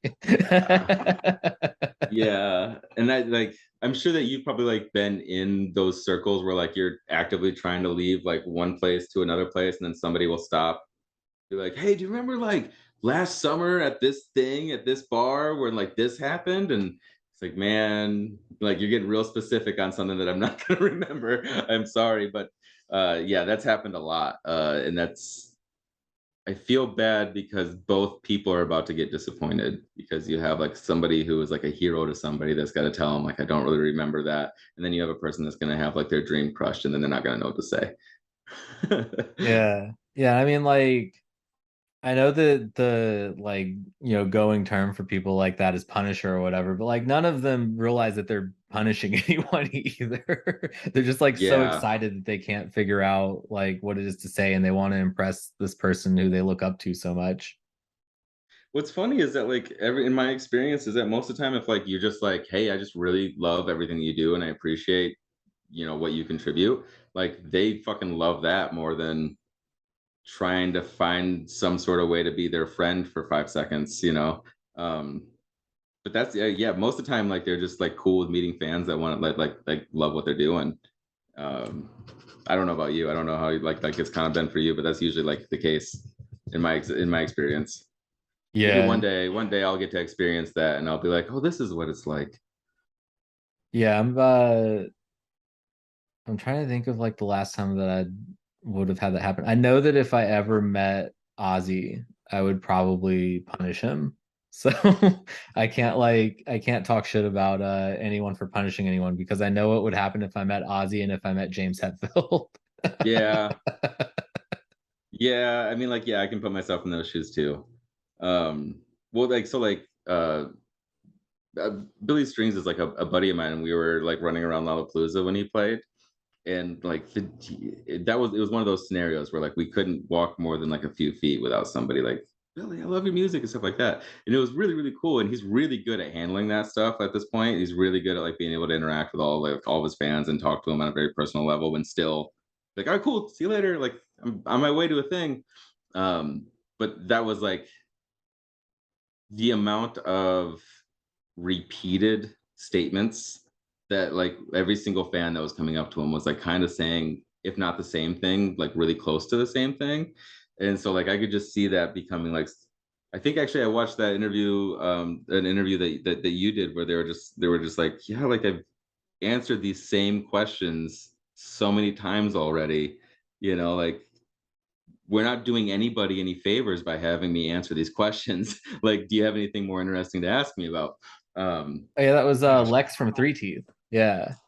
Yeah. Yeah, because we were talking about like the standard boilerplate interviews that like everyone does for like every rock mag, and like every rock mag kind of has like these boilerplate interviews that they do, especially in like front of the magazine sections when it's just like the shorter interviews. You can kind of like, without looking at an interview, guess approximately what questions are probably going to be asked before you ever see the interview. Right. Yeah. It's I'm sure you are, and most viewers are aware of like Nardwuar, but like his interviews are always super impressive. Yeah. Every time that I see him put a new interview out, I try to like figure out like, all right, he has to know somebody in that band's camp or that artist's camp that's willing to connect them to like an old family member or something, because he's got to have some sort of inside line to somebody that's known them since they were like in high school or something to get some of that information. Yeah, I love that combo of that and just like there's interviews that he does where they're kind of just generally aloof. Like there's a just bringing up Henry Rollins again, there's like a great one that he did with him several years ago where he's you can just kind of tell that I think it was the first one that he ever did with Henry because he's done a few of them. But Henry's just kind of got like this look on his face like he's puzzled by what's going on in this interview. Not everybody is reacting in a shocked format. Some people are just genuinely freaked out.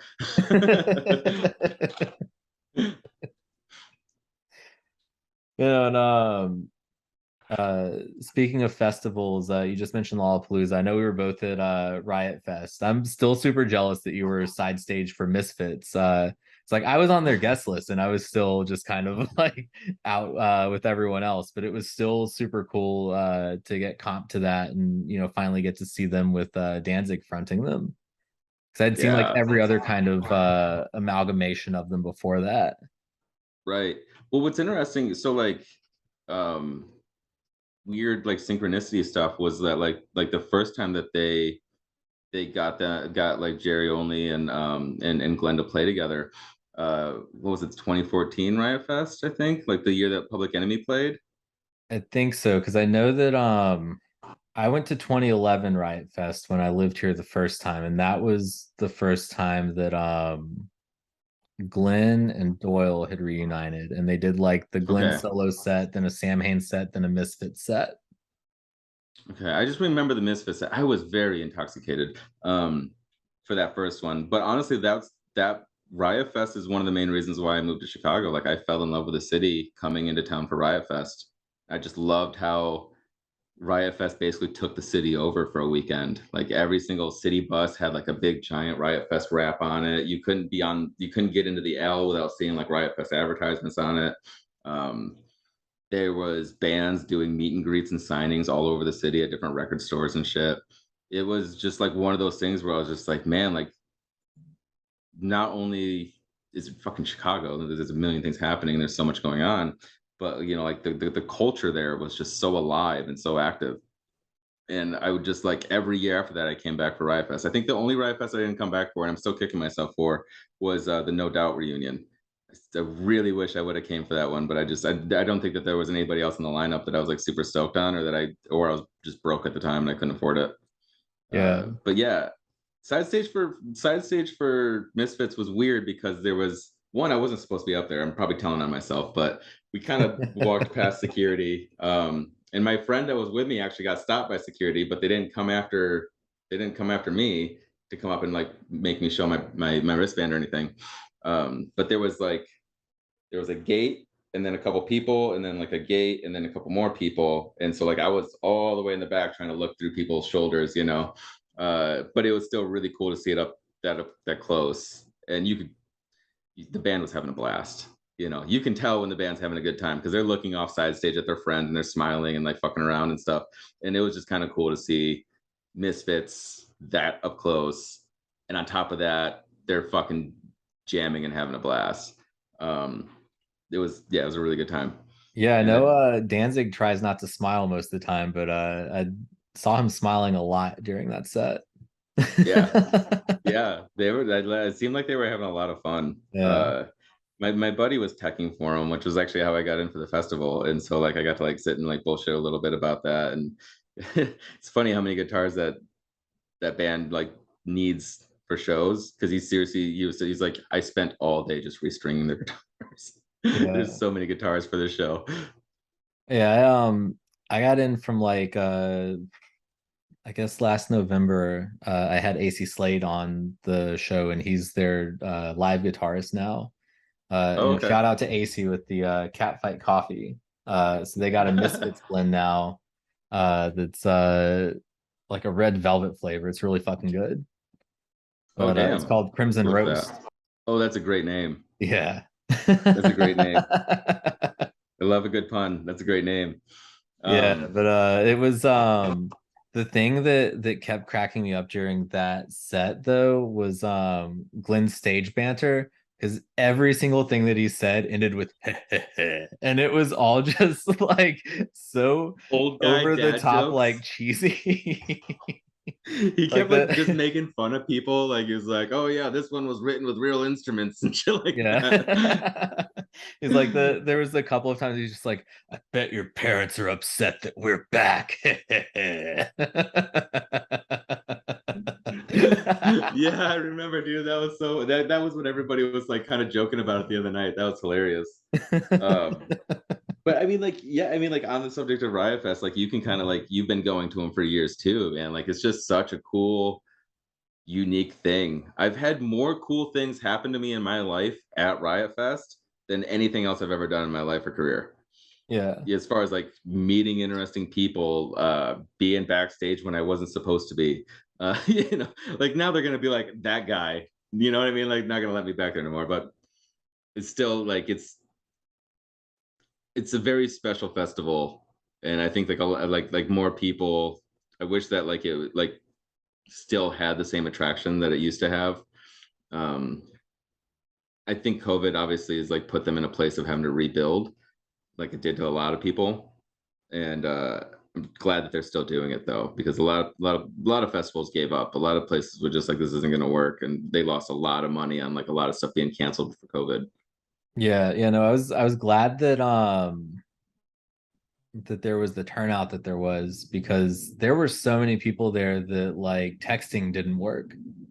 Like I had no signal at all because there's just so many people in one place. But like they do kind of need to figure out the logistics of getting people out of there afterwards too, though. That was a night. Yeah.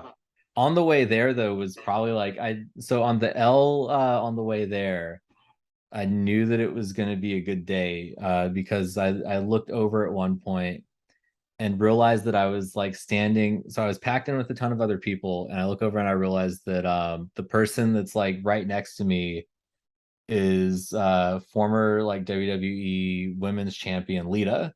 So she's just like in the back of this like pink line car with a couple of people that she knew. So I'm just like standing there like, be cool, don't act like you know who she is, because I was just like, I didn't want to like be that person, because there's just like so many fucking people in this car or whatever.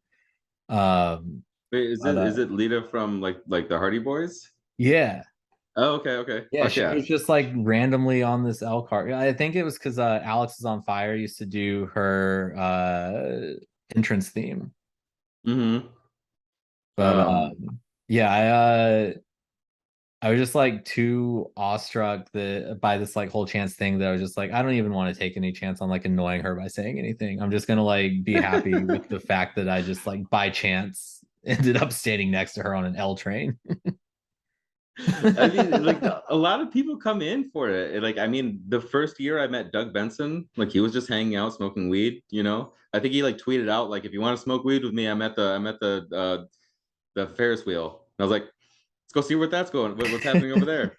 Got to like meet him. Yeah, I mean, like just so many weird occurrences have happened during that festival where I've just like got to like meet random celebrities or like ran into bands or like I've made a lot of connections like in my professional career too, like just like getting to like sit and bullshit with somebody, and then after you've talked to them for like 10-15 minutes, they finally tell you what they do. And it's just like, oh, I'm so and so from this record label, and you're just like, oh, cool. I had no idea that I was sitting there talking to you.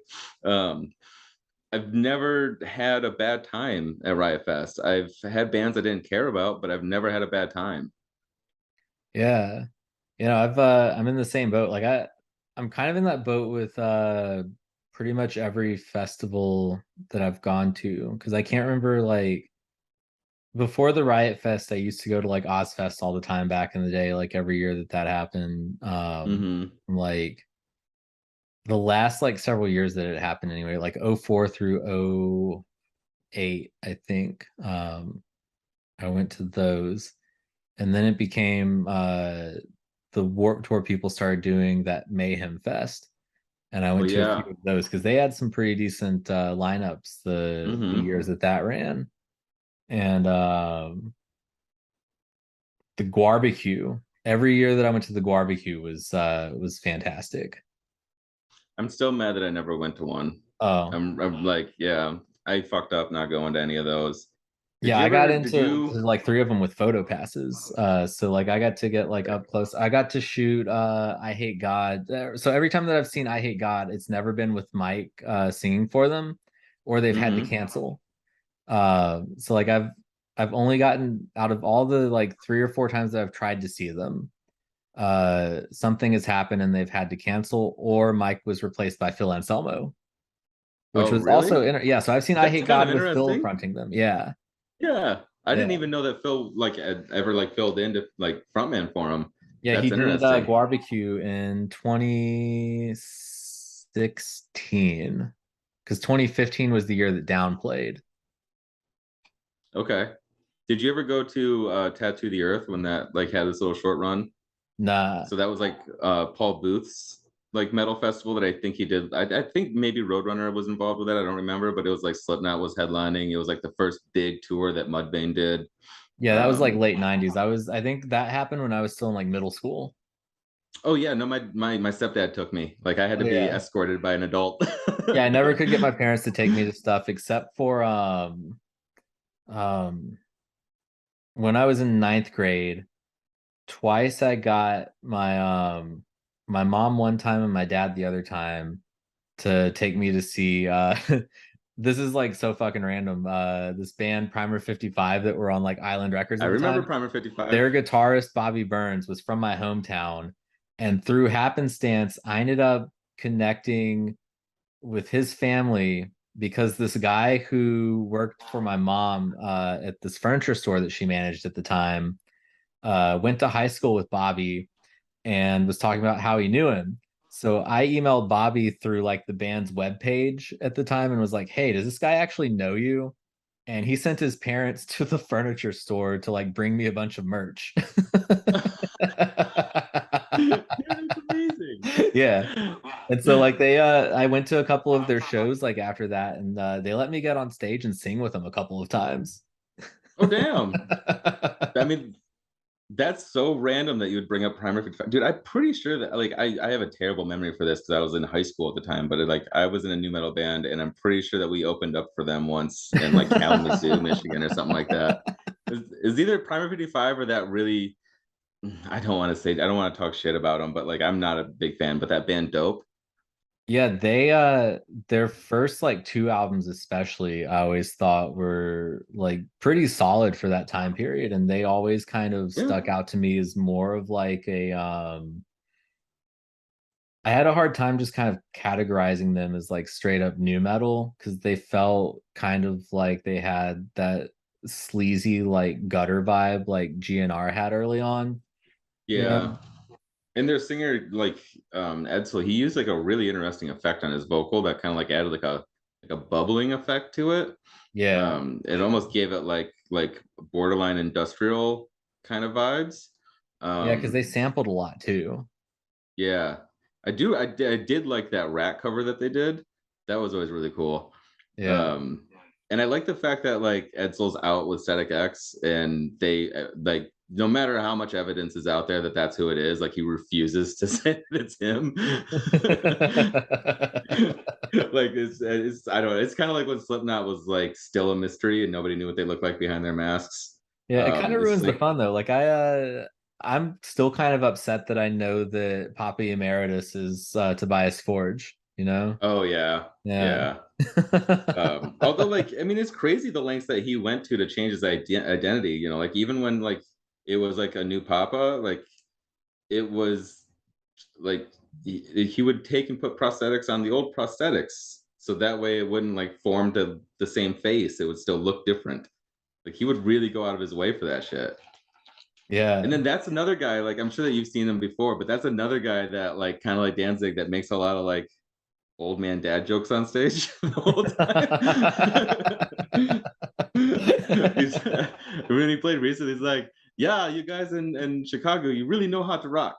And like that was all that he really had to say. Yeah, yeah. So I feel like that's like an intentional part of his gimmick versus I think the Danzig like dad joke thing is unintentional because I think that his are like there's a little bit of a trying to be edgy air to Yeah. it. Yeah, and it doesn't always land. Well, I Yeah. mean, that's all right. I mean, I love Danzig and I love the Misfits, but nobody was ever like tuning in to get his opinion on stuff, you know? Like Yeah. Yeah, no, that's the boat um, that I end up in on Megadeth all the time, where I'm just like, anytime that Dave Mustaine starts talking about like social issues or anything, I'm just like, shut up and play your guitar, dude. I don't care. well, it was like, I mean, controversial to maybe like even bring up the subject, but like when he did Rogan, I was really excited because I was like, oh man, Rogan's gonna just ask him about like the old Metallica days and like back and touring. And he was, and that's what he was trying to talk about. And then Dave would bring it back to something that was, you know, social political or some sort of a weird opinion. And it was just like, come on, man, just you're a legend. Let's just talk about like the metal world that you've been a part of. Uh Weird story about Megadeth that now that comes up.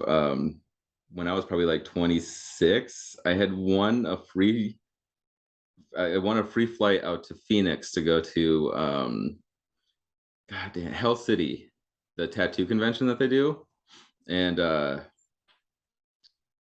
Slayer was playing with Megadeth in town in Phoenix, and me and my buddy decided to try to go down and see if we can buy tickets off of some scalpers because it was sold out.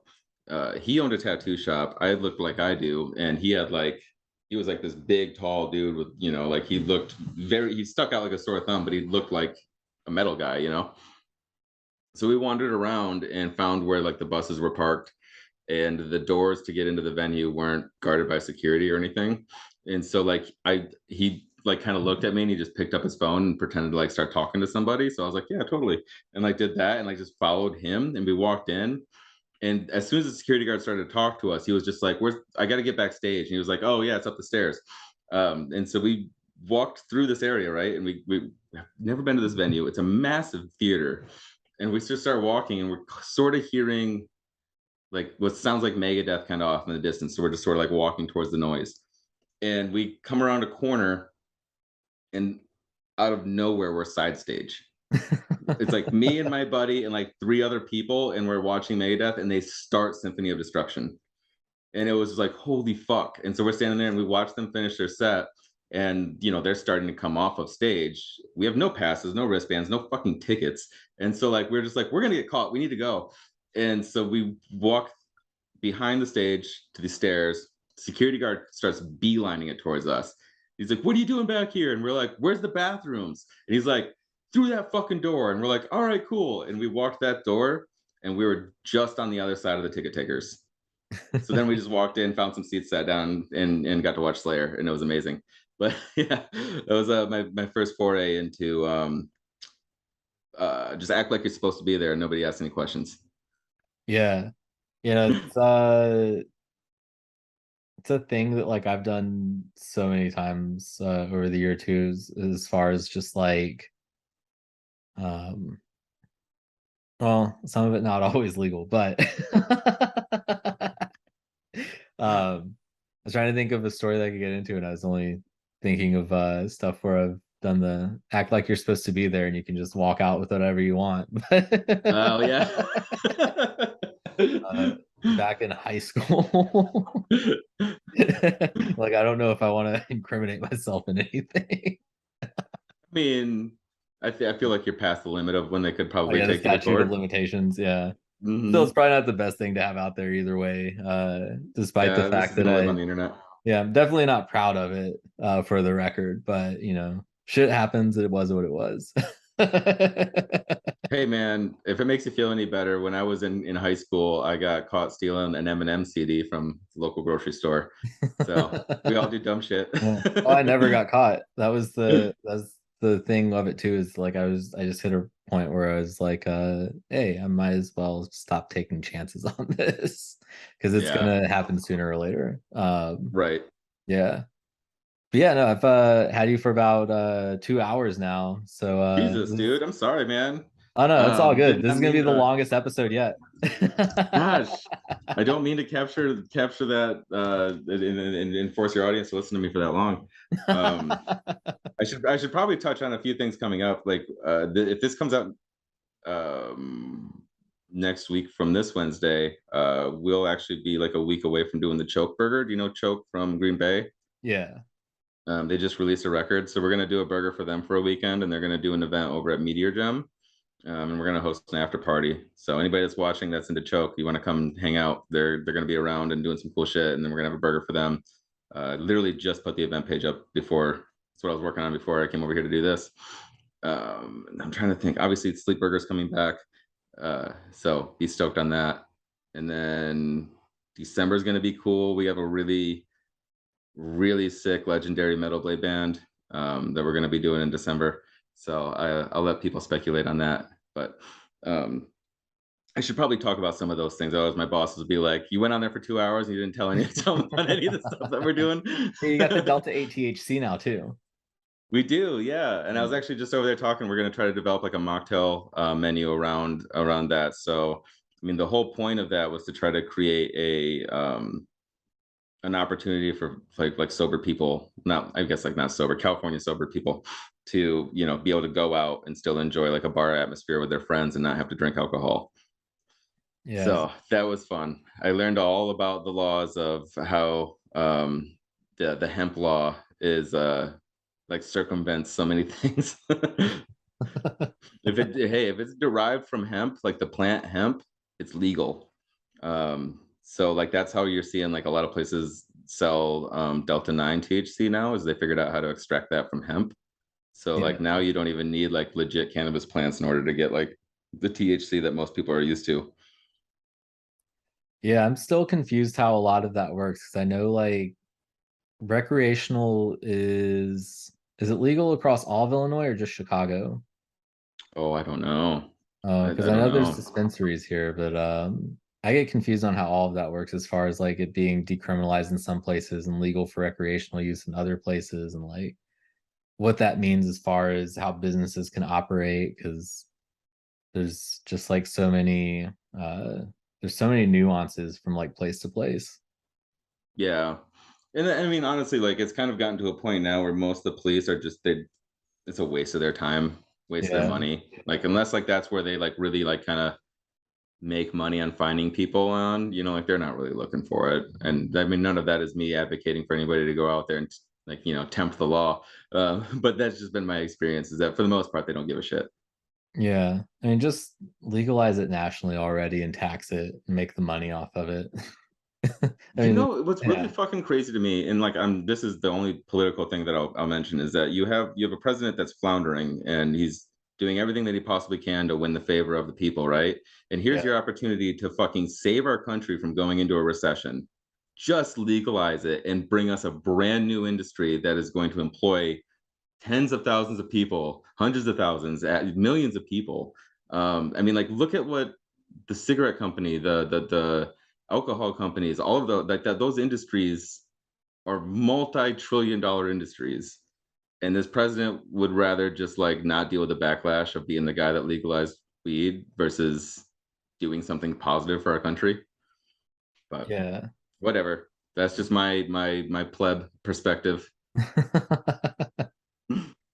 There's I guess I'm always kind of like to joke about what the next push to have legalized after that would be. And my favorite joke that I've ever heard from anyone else about it was a running joke in one of the Grand Theft Auto games where on the radio stations on there would be these fake commercials where they were promoting medical cocaine. Yeah. Which is actually a thing in real life still, but right. Yeah, you can still get a prescription for it somehow. Yeah. I mean, it's usually some sort of like weird liquid form or something. It's used as a local anesthetic in hospitals still, I think, is the main thing. Yeah. Yeah, I mean, like, honestly, like, what have we learned when things get legalized? Oh, the black market diminishes. There's less like non-violent criminals in jail. Like, oh, we make a shit ton of money in taxes. I mean, Denver made so much money in taxes that they were like just giving it back to people.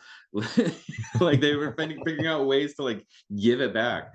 Yeah, I don't know. I get really frustrated on this topic because it just seems like such a fucking obvious choice, Yeah. I mean, there's some things that I understand wanting to have limits on because they will legitimately like wreck entire lives, but weed's not one of them. I don't think psilocybin's probably one of them either, but that's like a whole other hurdle to get across because the whatever kind of stigma there is around that. There's stigma around everything in some way. But we're getting there, man. We're getting there. I mean, look at the fact of like where like how metal has been incorporated into culture, when you and I were in high school, wearing a metal, like, dude, I wore the fucking Cradle of Filth, Jesus is a Cunt t-shirt out when I was at Psycho Fest this year. So many people stopped me and was like, I fucking love that shirt, man. And I was just like, yeah, because I had to fucking take it off and turn it inside out in high school. Like it's just crazy to me that like what was taboo and scary and like bad for us as a society is now, now Harley Quinn is totally fine with, being associated with, something that was a kid's cartoon at one point, can be associated with a heavy metal burger joint. Yeah. And nobody blinks an eye. And nobody thinks anything odd about that. And like when we first did the Ghost Burger, we were being protested. We bring the Ghost Burger back and not a single email from the Catholic Church. Nobody gave a shit when we brought it back. I mean, besides the people that love the burger and love the band. I mean, like people cared about it. I'm not saying that, but the people that were protesting us did not give a shit. Yeah. It's I don't know, it's weird like how much things change over time, but then still how many things kind of like stay the same because there is still that satanic panic coming back too, which is just endlessly amusing to me. But yeah. I don't understand. And on that, we're also like, and it's not announced yet, and hopefully nobody gets mad at me for saying this, but we're working on trying to do a screening for Black Roses in theater at Music Box soon. Which that's just one of my favorite movies. So like I'm really stoked. The whole thing is just all about satanic band comes to town and turns all the kids into demons. So that'll be a fun one to play in theaters. Yeah. Well, I want to take up any more of your time. So let's do this again sometime. Yeah, dude. Yeah. Hit me up sometime and we'll go grab a burger and a beer.